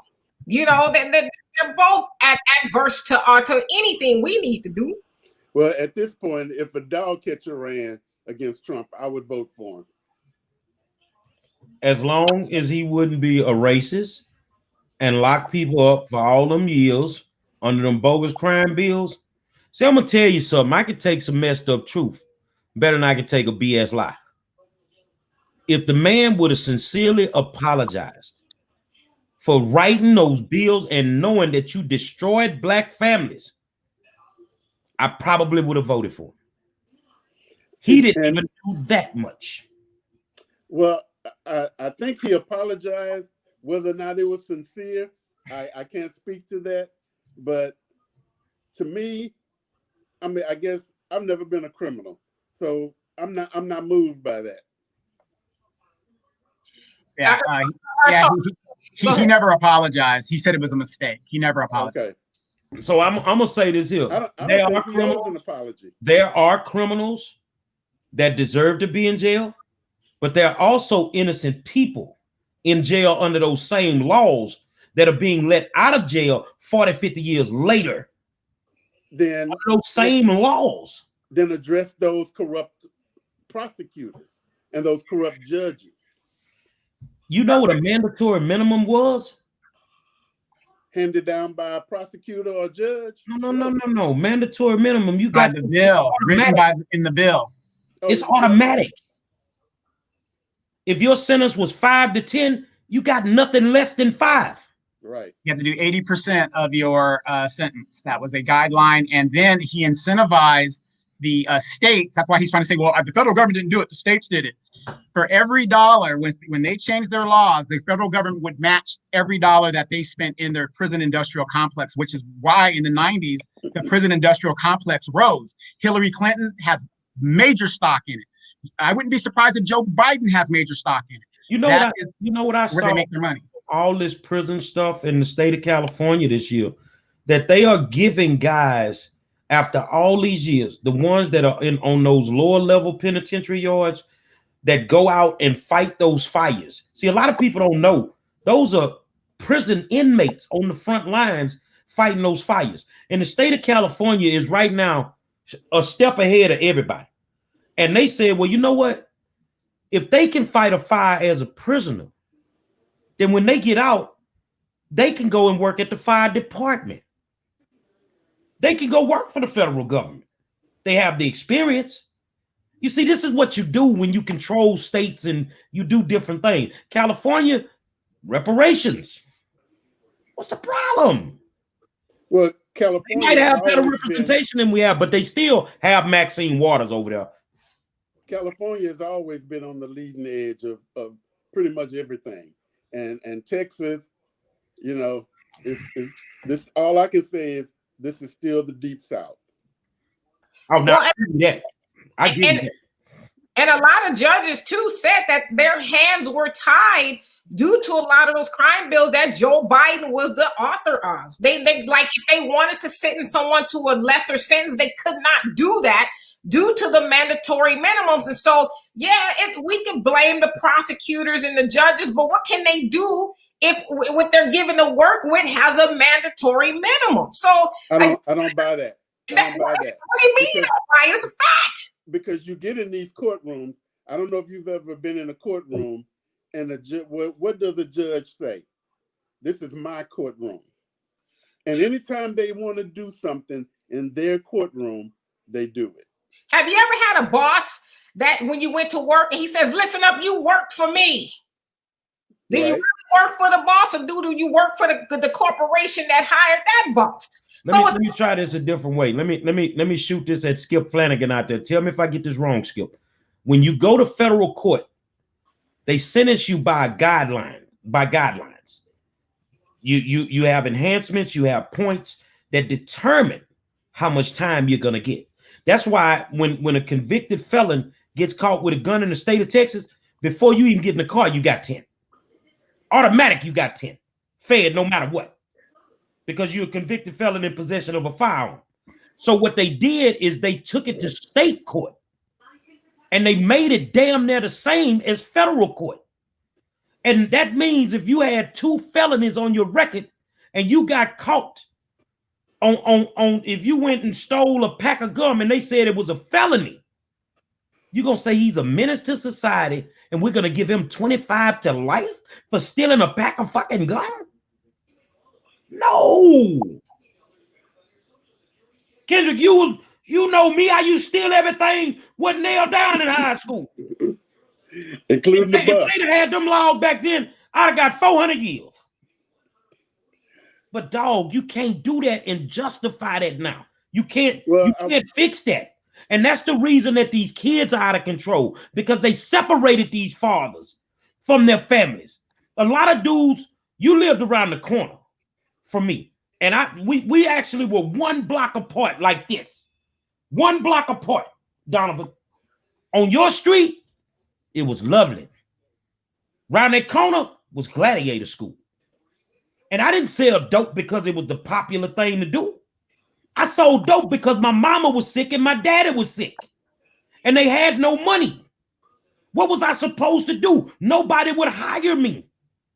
I couldn't sit there and just let them die like that, man. But you don't want to hear that when I go to court. You just, oh, he's selling dope. He's a menace to society. Fuck you and the judge. That's how I felt. Because I had to get out for my crown, man. Right. Super predators. Yeah, that's where all that term came. Well, before I go, I want to challenge you, Monroe. You in law school. Part of the solution. I want to be solution oriented. Okay. I think we discussed this before. I think we should learn how to write our own legislation so we can submit it to our own legislatures and affect our own change in our community. No, what we need to do to affect our change, to get every single thing that we want, is withhold our money from this economy. Stop spending our money, and Nima are gonna act right. I agree. If you gotta eat, now this is what I'm gonna say. If ain't nothing open, black owned but the Turkey Leg Hut, that's where you need to spend your money.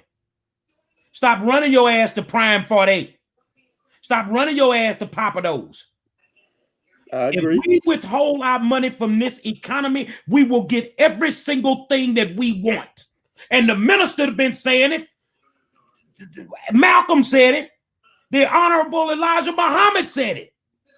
So why we won't listen to our people? Because everybody is about self now. And you know, to that point, there's been a lot of legislation that's been brought up by Black people since, you know, we were able to do that. But, you know, not much has really been done. I mean, they've been trying to pass reparations, well, since they took it from us in the late 1800s. You know, and Kamala, Tim Scott, and Cory Booker, it's symbolism, but they trying to get this anti-lynching legislation passed. That's, come on, man, really? They've been trying to do that for almost 200 years. That's all symbolism to say we gave y'all Negro something. But anybody with some sense knows that lynching is already Capital One murder. So, like, why give us like the little crumbs? Like, give us something that's meaningful, like reparations. Like Sheila Jackson Lee, as I said, no shade to her. She's damn near old as slavery. You mean to tell me she needs to study slavery? She know what the situation is. They'll change the anti-lynching law when white folks start getting lynched. They changed the gun laws in California when Black people started packing them. See, when the stuff started happening, see, all this police reform, it don't happen until a bunch of white kids start getting killed by the police. You changed the educational component because you didn't want Black teachers whooping white children's asses. That's why you took the discipline out of school. But we need discipline in our schools, so you crippled our schools. You see what I'm saying? Come on, Kendrick, goddamn it, you was in the office with me on report card day some days, man. I ain't getting no pops though. I had all A's. You probably was down there laughing at the ones of us that was. But I got my ass tore up every report card day. But guess what? Because of that, and that old man, with the way that he was with us, the way that he was teaching us, not just football, that's why we still here today with these gray strings. That's why we still here. So we have to accept the fact that this whole system was never built for us. The Constitution which we live under right now was not written for us. But here's the thing. Realistically, do you really think it's going to change? No. So we have to learn to operate in the structure that we have. I'm just saying we can operate within a new structure, or we can operate within the structure that we have, but not with the same Negro leadership. I agree. I can't rock with them no more, bro. But and when you start, see, Trump, and Demetria and Donovan, you tell me, one of the biggest problems with Trump is he has the United States of America looking stupid as fuck to everybody around the country. What I'm saying to you, brother, these Democrats doing the things that they're doing and constantly getting caught. And it looks like it's always the Black ones getting caught. You got us looking stupid as fuck. So when do we put a cutoff point on it? When do we say enough is enough? Oh, well, the Republicans doing it. If they are, let they people deal with them. We talking about dealing with us. We can't get them right. We got to get us right. And if we know these people ain't right, then we got to get rid of. In the process of getting us right, we don't put a Wendell Champion in as our representative. Because why not? Wendell is them.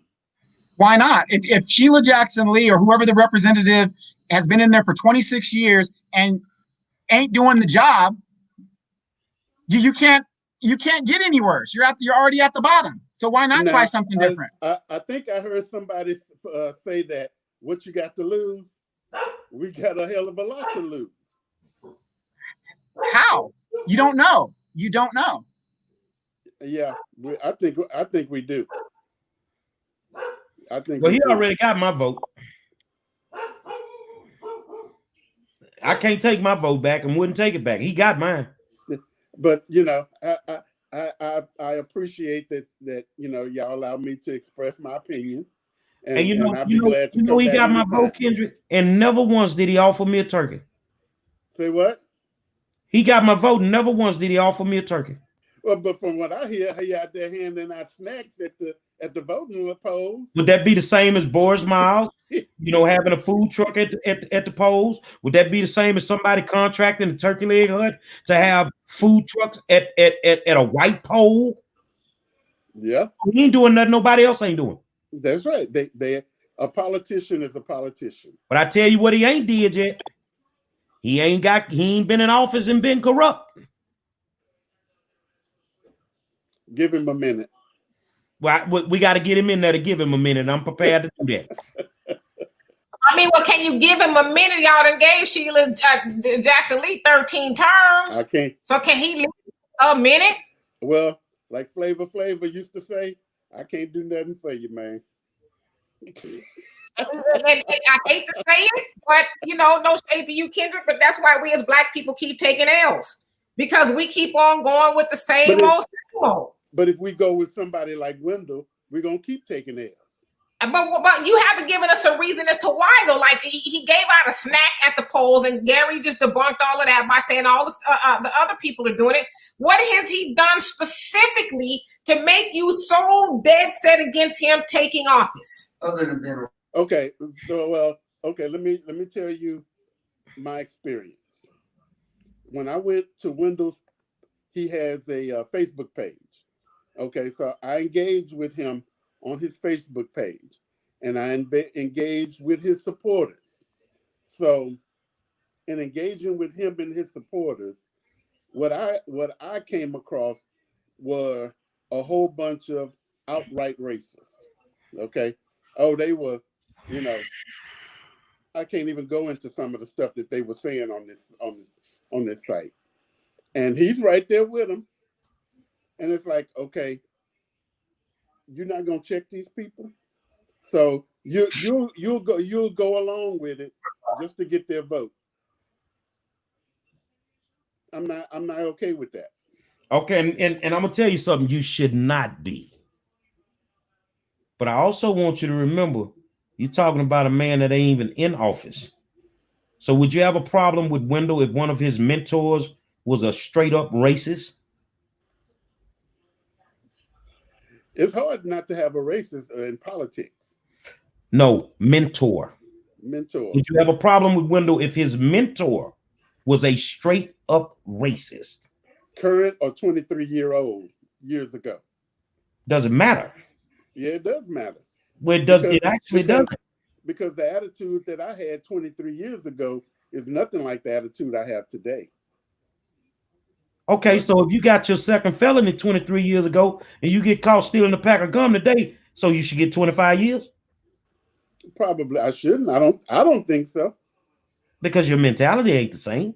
Right, my mentality. But that's system, what I keep telling y'all. Justice system doesn't in your mind, you believe that he has been exercised from being a racist. I didn't say that. I believe that Joe got a cross and a gallon of gas in the back of the limousine. And now you that I don't believe. I don't believe that. Shit. He is who he is. I mean, he showed us. You can go back and look at a copious amount of videos and articles and things, and Joe Biden telling you that I'm a Dixie. He hasn't said he was a Dixiecrat, but his actions say that he is a big-time Dixiecrat. He is a Southern segregationist. He has told y'all that plenty of times, and you are saying, I don't believe that. Like the man is telling you, and you don't believe it? Well, let me say this. A president is basically, he's more or less just a figurehead, okay? He can't do anything without Congress.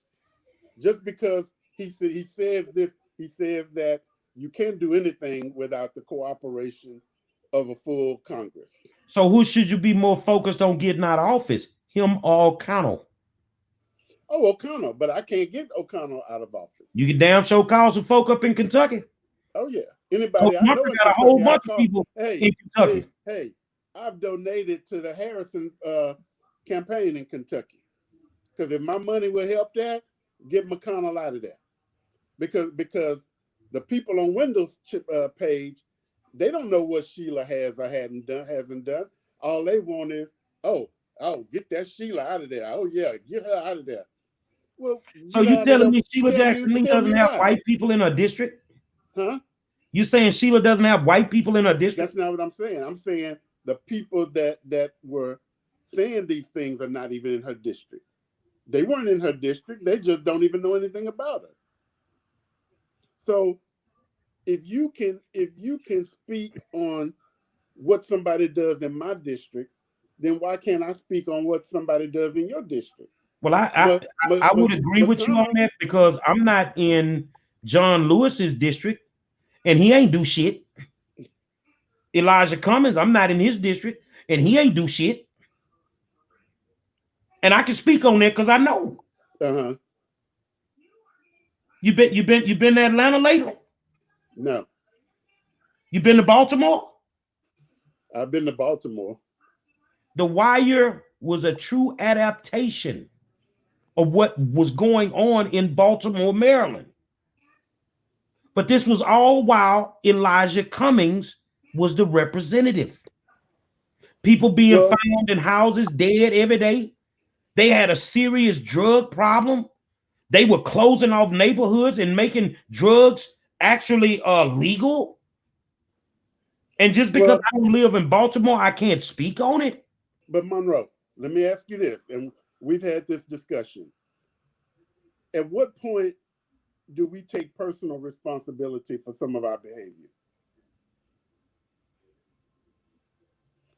When I pass by Jailhouse Apartments, who throwing all the trash out there around Jailhouse Apartments? Is Sheila Jackson Lee throwing all that trash out there? When you hear gunshots at night at Sunnyside, is that Sheila out there shooting? Is it Wendell out there shooting? Okay. Now, Wendell ain't coming up, but he don't know what's going on over here. I wanted to absorb what's going on in this community. I wanted to absorb what you just said. So you're right. That's not them. But when Gary Monroe and a team writes you a plan to help eliminate the gunshots, to help eliminate the trash, but you would rather spend $3 million to put art in the fucking airport than to do something about the actual problem, you are the problem. That I agree with that. I do agree with that. But that has more to do about I don't like Monroe. It ain't about liking me. But you actually it is. It ain't, you know what? And I don't care if they don't like me. That's why I drag they stinking ass. They fucking draw politicians and they need to be thrown away. That shouldn't even be part of the issue. But I ain't in the business of being liked. But exactly. You know what kind of reaction you give people. So let me ask you a question, Demetria and Donovan. Do you guys like me? Am I brutally honest? Yeah. Okay. So Kendrick was not there that morning when I stole that Metro school bus. No, not school bus, city bus, and drove it to school. And I went to the extreme and I took the initiative. What the fuck y'all thought was gonna happen 30 years later? You didn't think I was gonna go to the extreme to solve some of these problems? But I'm the same Gary Monroe that walked in the city hall with a nice suit on, had a great conversation for the people that's sitting up there. The same Gary Monroe that walked into the school system, very respectful, had the suit on, looking dapper, Demetria, just dapper. And you looked at me like I was shit. You talked to me like I was shit. So now let's turn these tables on you suckers. Because now I'm gonna dig off in your business and show the world that you ain't shit. And that's what they don't like. But at the end of the day, I don't give a damn if you like me or not. If I can present you a plan that was endorsed by the Gun Violence Commission after the shootings at Santa Fe High School, the only one that was endorsed, and the plan actually works, why wouldn't you do it? You know why? Because these Democrats make money off of poor people's demises. Everybody makes money off of poor people. But Bo, let me go back to what I was saying earlier. The top 10 poorest states in this country are Republican states. The Republican states lead the country in infant mortality, lowest education, lowest health care, everything. So it's not a matter, the problems we have are not a matter of red states, blue states. So what is the city of Houston? Is it blue or is it red? What is Harris County? Harris County is now it's a blue, but it has been historically it's been red. I mean, the Democrats in control, right? But Monroe, how long? So my question to you, Jay, why we always fighting to keep our school open? Why we always fighting to get the stuff that we need for our children?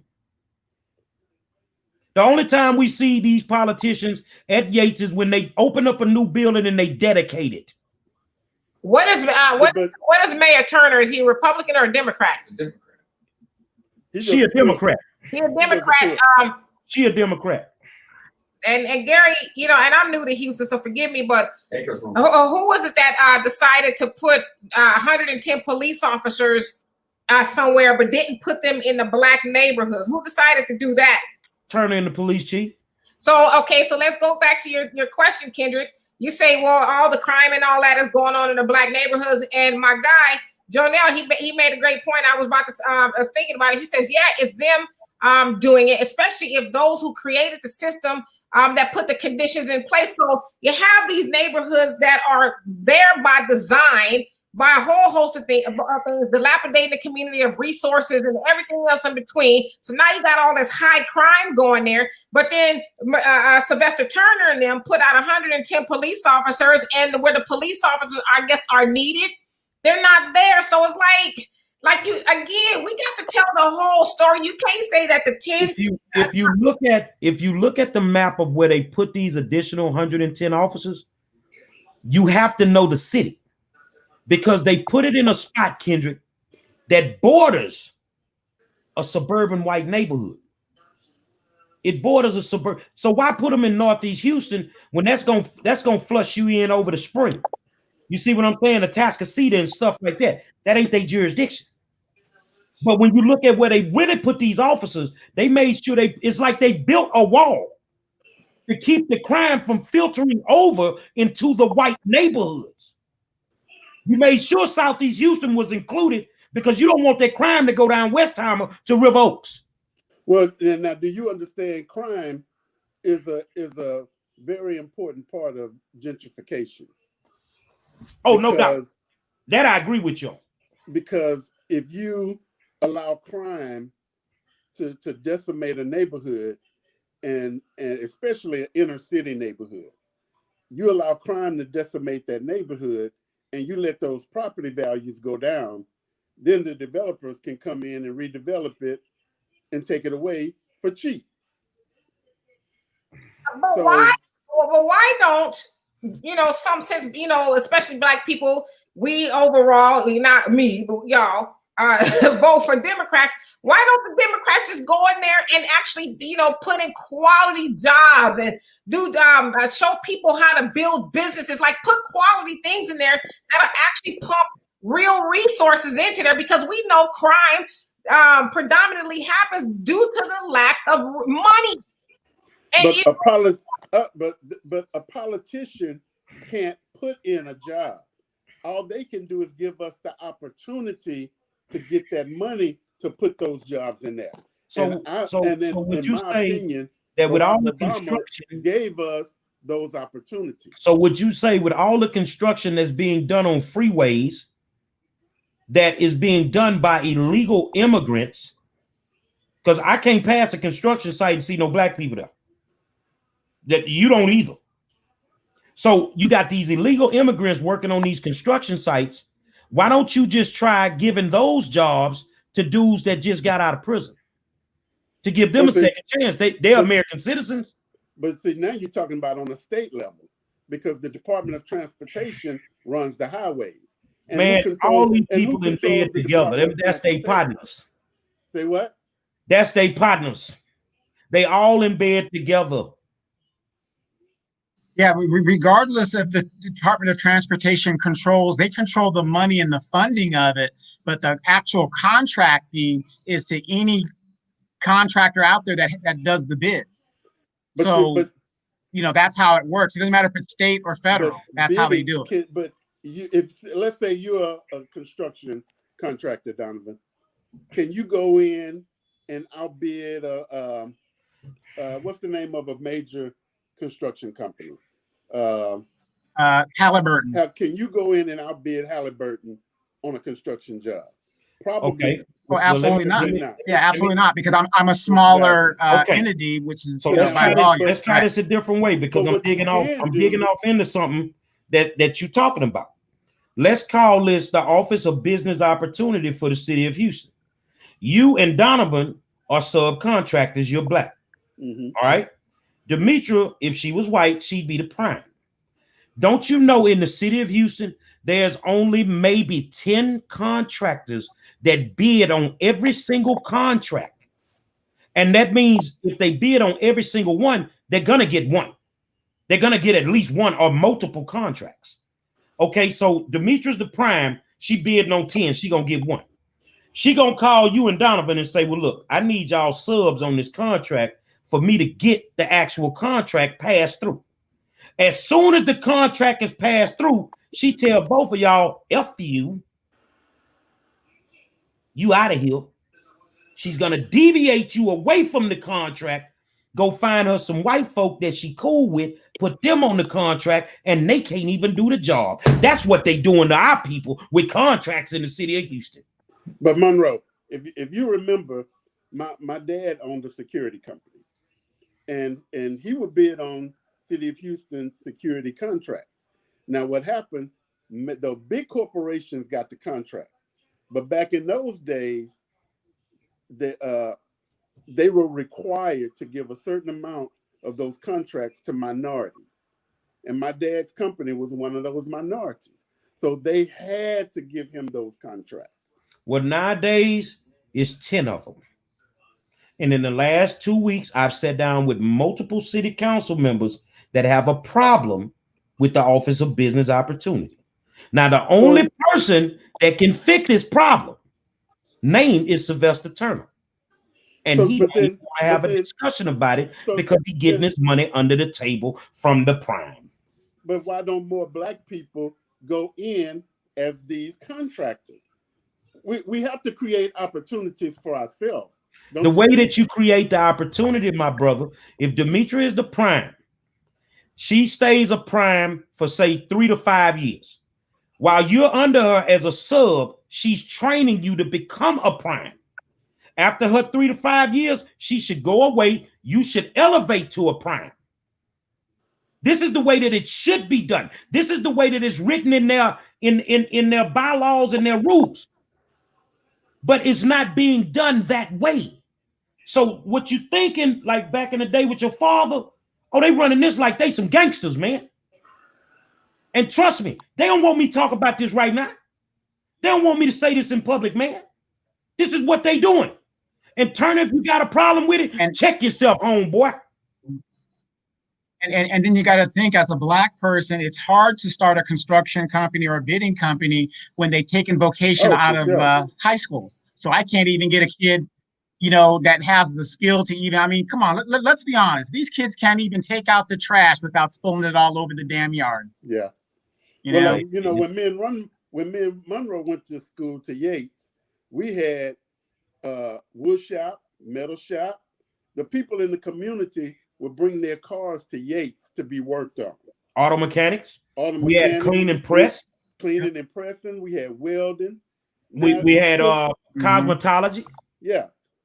Oh, yeah. They took all of that out because they got in bed with the community college system to where they get money from them so that they don't have these programs. And here the kicker. Now, you know this the truth, Donovan and Demetria. They still have those programs, but they in the white schools. Yeah. They ain't in the black schools. So, Demetria, how much did it cost you to do your own app? Oh, well, I paid some money for it, but I want to tell you, I gave it to a sister. But I can do my own. But this is my thing. 90% of our sisters go get their hair done. 90% of the shops, beauty salons in Third Ward, These people graduated from high school with their beautician licenses. Why would you take that away? Because you were trying to cripple the black community the whole time. That's what they were trying to do. So yeah, I mean, when you think about it, if you're an auto mechanic, you can make good money. So why would you take that out of our schools? And you didn't just take it out of one, you took it out all of the black schools. But then you shifted it over to the white schools. You shifted it over to the white schools. And also ask yourself a question just in general.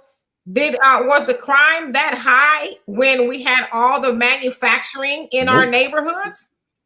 All the automobile plants, the crime wasn't that. Why is that? Because those jobs, those good quality jobs, provided income for families to be able to do what they needed to do. But when you take those things out of the community, you take opportunities. And so, nobody's gonna sit up and starve. And I'm not saying everybody committed crimes because of that. Some people did it because they're just lowlives, right? But a lot of those things were done out of necessity. I mean, we hear Gary say it all the time why he was doing it. He wasn't doing it because he woke up one day and said, it looks like a fine day to sell crack.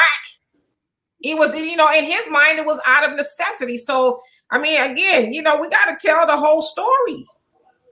And I just think that when you look at everything that they've done, you said why you would vote for Sheila, why you would not vote for Wendell. Why would you vote for Sheila? And that's why I know you missed a couple of shows. When I put a document up here one night and showed you who was really in bed with the Texas Education Agency and destroyed North Forest Independent School District. The whole time you attending community meetings with the community behind the scenes, and I got the document still till this day. You were working with those people to destroy that school system. And when you destroyed that school system, you destroyed that whole community. Why would you vote for somebody like that? I still got the document. And all I need you to do is tell me you're a lying motherfucker, Monroe, and I'll shoot that document in your face. I do have some issues with Sheila. I do have some things I have issue with that Sheila did. But do I think Wendell cares about Jackie Yates High School? No. No. Do you know he doesn't, or you think he doesn't? Like, what has he done to prove that he doesn't care about Jack Yates High School? What has he done? Other than a couple of people on his Facebook page, whatever, going ham. Like, what has he actually done? He says that he volunteers in his community. Okay. Now, I can't think of that neighborhood he lives in, but Monroe, it's over there by the old Sears off of Shepherd. Okay. What's the name of that neighborhood? You know what I'm talking about. Just on the outside of the Heights. Is it Acres Homes? It's not quite Acres Homes, but it's in that general. It's Kennedy Heights. Studewood? Huh? Studewood or Kennedy Heights? No. I can't think of the name of it. But it's those are those $8-9 million houses over there, going down Shepherd and Durham area, and he volunteers over there. So that area is not hurting for volunteers in that community. But guess what area is hurting for volunteers? Cullen Middle School is hurting for volunteers. Jack Yates is hurting for volunteers. So if you want, and the predominant people in District 18 are Black and Hispanics. So if your volunteer work is only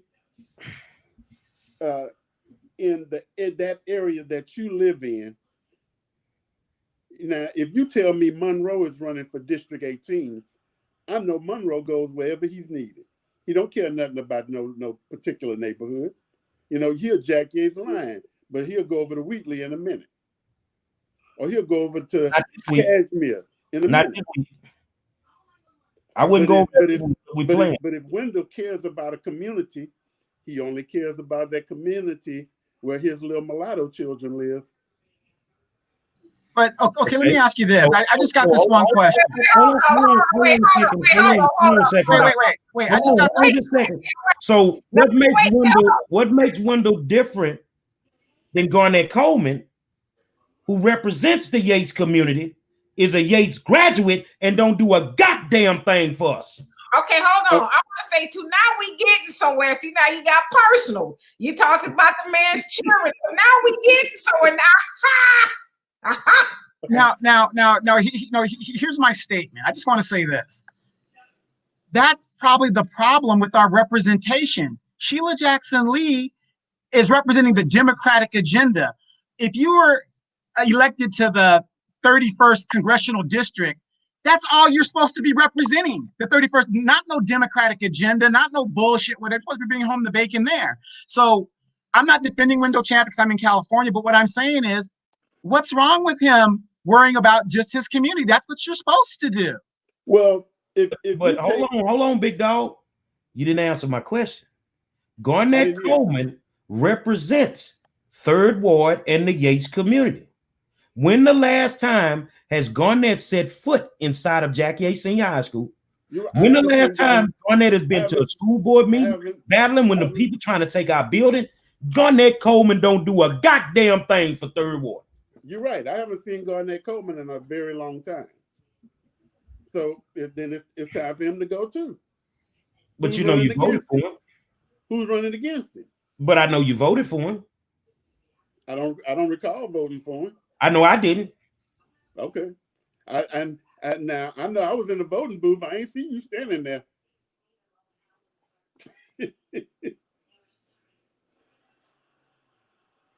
I'm not afraid to tell Garnett I did not vote for him. Right. Because I know that Garnett is very, very sick. And it's time for him to let it go. It's time for him to let it go. Garnett has not served our community worth a damn for the last 5 or 6 years. And he is a Yates alumni. He didn't even attend the new school dedication. I didn't know he was sick. Yeah, but I ain't. I know I ain't seen his name in a while.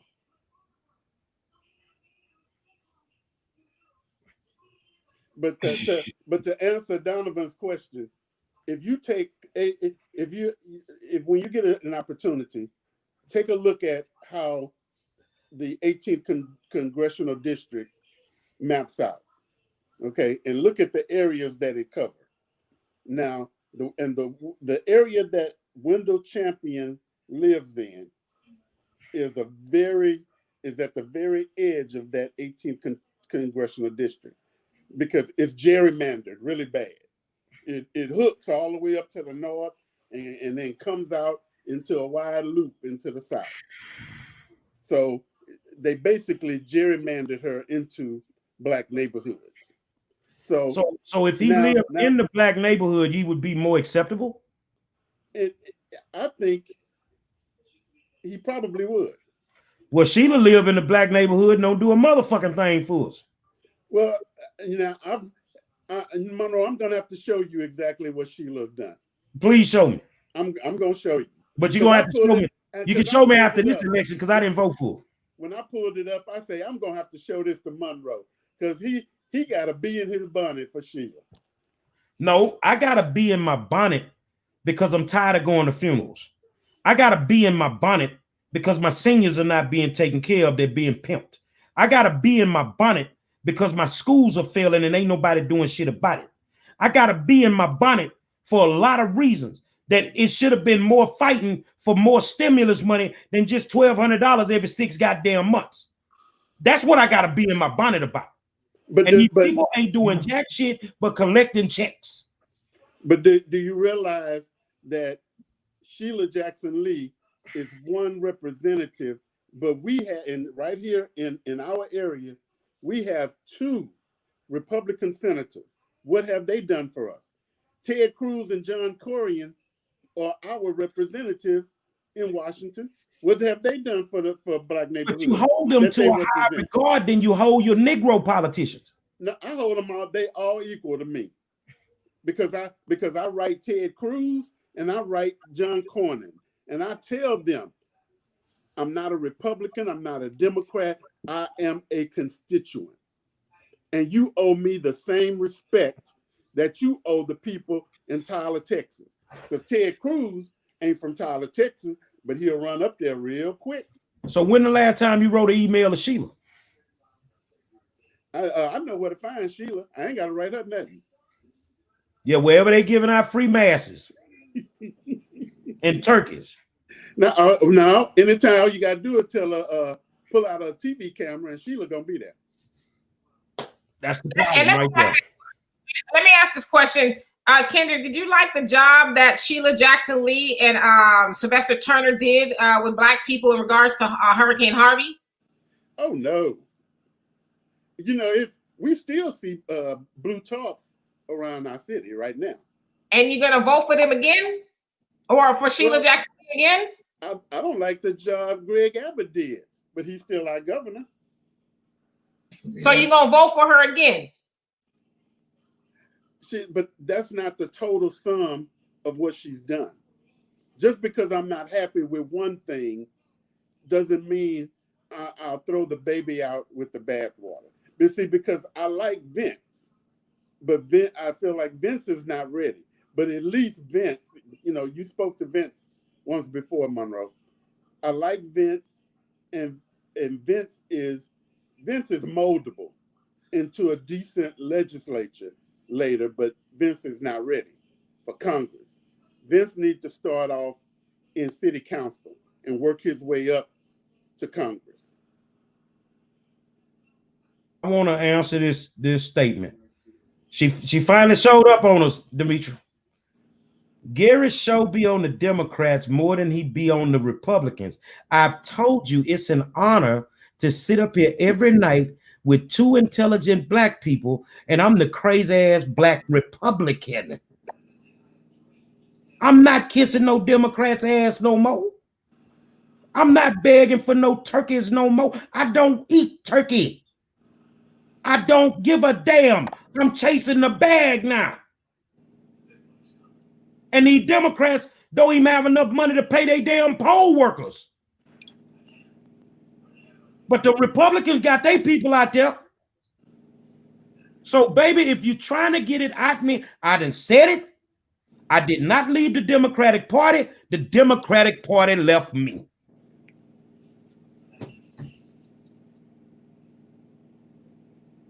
Well, it sounds like we are at the end of the road here. And we've been on here over 2 hours. I think this is a record. But yeah, Kendrick, thank you for coming on and chopping it up with us. And we always extend the invitation to people. If you have a dear Angela, we're waiting for you to come on. Come on, sister. We're waiting for you to come on here. And happy birthday, by the way. We're waiting for you to come on here and chop it up with us. And anybody else who has an opinion, come on. We don't bite. Was it too bad, Kendrick? Oh, it wasn't bad at all. As a matter of fact, it sounds like to me, y'all need another liberal voice on your show. I'm just saying. Come on, hang out with us, man, Tuesday night. We got love for you, big homie. Come on, hang out with us. But I'm gonna tell you something. These two independents and this crazy Republican, through the hard way. It's hard to go, man. Cause we going hard in the paint, man. Hey, but we go hard. Honestly, you gotta say we do go hard on everybody. Yeah. We go hard on everybody. You lean on the Democrats kind of hard. Because I'm disappointed in them. I mean, dog, when I found out they were trying to build the new Sunnyside Multipurpose Center over there in Sunnyside Park, which was nothing more than a landfill, Spencer Farwell, nothing more than a landfill. You know what my whole conversation was in that community meeting? They arguing about don't build it on the landfill and it's this and it's that and blah, blah, blah, blah. I say, look, man, it's over 500 kids that play sports at that park. Every year round, baseball, football, basketball. Y'all are giving no consideration to those children if that was a landfill. And they knew at that point, my fight would be totally different than everybody in that room. It would be totally different. That's when I started losing respect for them. When I started losing more is when we could address the crime. You have a solution that's already been proven to work, but yet you won't even deal with it. But then you go get Bishop James Dixon, who comes up with an anti-gang initiative. No gang members go to your church.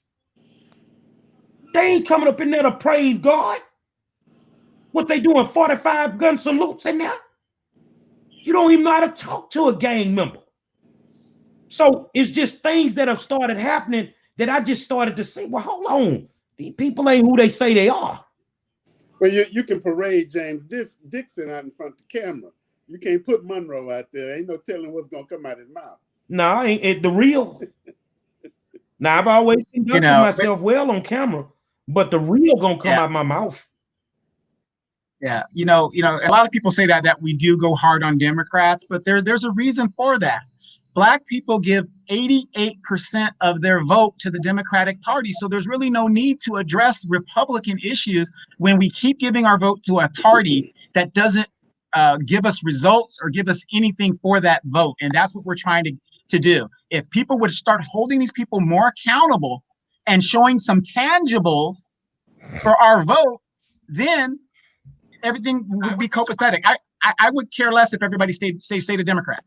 Now, I'm gonna leave this alone, and then we can go to final thoughts. Now he's trying to turn everybody into a Republican. Sorry, don't think so. Let me tell you something, young lady. When I'm sitting on an island in the Caribbean, drinking margaritas on the beach because my Republican homies didn't help me get that bag, I'm gonna go live for you and your Democratic bullshit. Final thoughts, Ms. Demetria. Well, I mean, I would say this most definitely has been a spirited discussion. Once again, thank you, Kendrick, for coming on here. But yeah, so I just want to address Angela's point. We're not trying to turn people into Republicans. I'm not partisan. I don't care what party you pledge your allegiance to. But we talk about the Democrats because Black people are predominantly Democrats. Black voters are it's a fact. So I think it needs to be said. And this is not new ideas from us. Malcolm X was trying to wake us up. Hell, Marcus Garvey was trying to wake us up and letting us know that neither party is our friend. But Malcolm specifically said, especially the lying liberals, because they continue to lie to us and we keep falling for it. And he also said, Black people that continue voting for the lying liberals, you are a traitor to the race. Because you keep on voting for the same old nonsense. And so while we might not be able to impress upon an Angela Thompson, there has been a lot of people that listen to this show and says, wow, I didn't know that. You're giving me something to think about it. So that's all we're trying to do. We're trying to spark a thought process to give people something to think about besides that whole I'm going to vote blue no matter who, even if it's Kermit the Frog. Like, think about it. If you've got nothing for your vote, as a Black Democratic voter, then you might want to think about something different, which is why I kept asking you about Wendell Champion. He doesn't have the seat. He hasn't had the position, but here's Sheila Jackson Lee, who's had it for 13 terms and really has not done a bang-up job for Black people, but yet we want to hold on to her because she's the name you know. But if you walk outside of your door, it's like, well, what has she actually done? So I don't know. I'm forgiving, and I don't know Wendell Champion. And I've never met the man other than on here, but why not give him an opportunity? And I get it, Kendrick. You kind of made it personal, so you kind of exposed your hand there when you talked about the man's kids. Well, would you put a fox in charge of your hen house, even though he hadn't literally eaten one of your chickens yet? Well, he ain't ate none of my chickens yet. So I'm going to put this fox in charge of the hen house. But you've already got a fox in the hen house. It's been there for 26 years. But I know that fox has only eaten 1 out of 10 of my chickens. Okay. So I'm going to put a whole new fox in because he ain't ate none of my chickens. Okay. All right. I like that thing. But hey, you guys, November 3rd, we're less than 4 days away. As an independent, it doesn't matter to me if a Republican wins or a Democrat wins, because I firmly believe both of these parties work together. Ain't nothing going to change for Black people unless these parties are willing to address reparations. The only way we're going to get out of our situation is the money. And I challenge you guys this. Name me a poor Black Republican, because I can tell you I know a whole bunch of poor ass Democrats. Go to West Virginia. My final thoughts are the war zone is our ministry. And for all you Christians, you go to church every Sunday and you listen to the pastor. So Pastor Monroe is only trying to educate you about this devil in sheep's clothing, because everything that glitter ain't always gold. You're going to get what you ask for. You see what I'm saying? So I'm just telling you about this devil that you don't want to recognize that is the devil. So, you know, whether you vote Republican or Democrat, that is your choice. Maybe one day I will come back to the Democratic Party, but not right now. Not with what I see. And like you say, would you put a fox in charge of the hen house? You know, if you knew that the fox may eat the chickens? Well, I feel that same way about Joe. He ain't nothing but a fox. And we about to put him in charge of one of the biggest hen houses in the world. And him and that old cock-a-doodle-doo rooster you running with gonna mess up everything. And then we gonna really be out of time, man.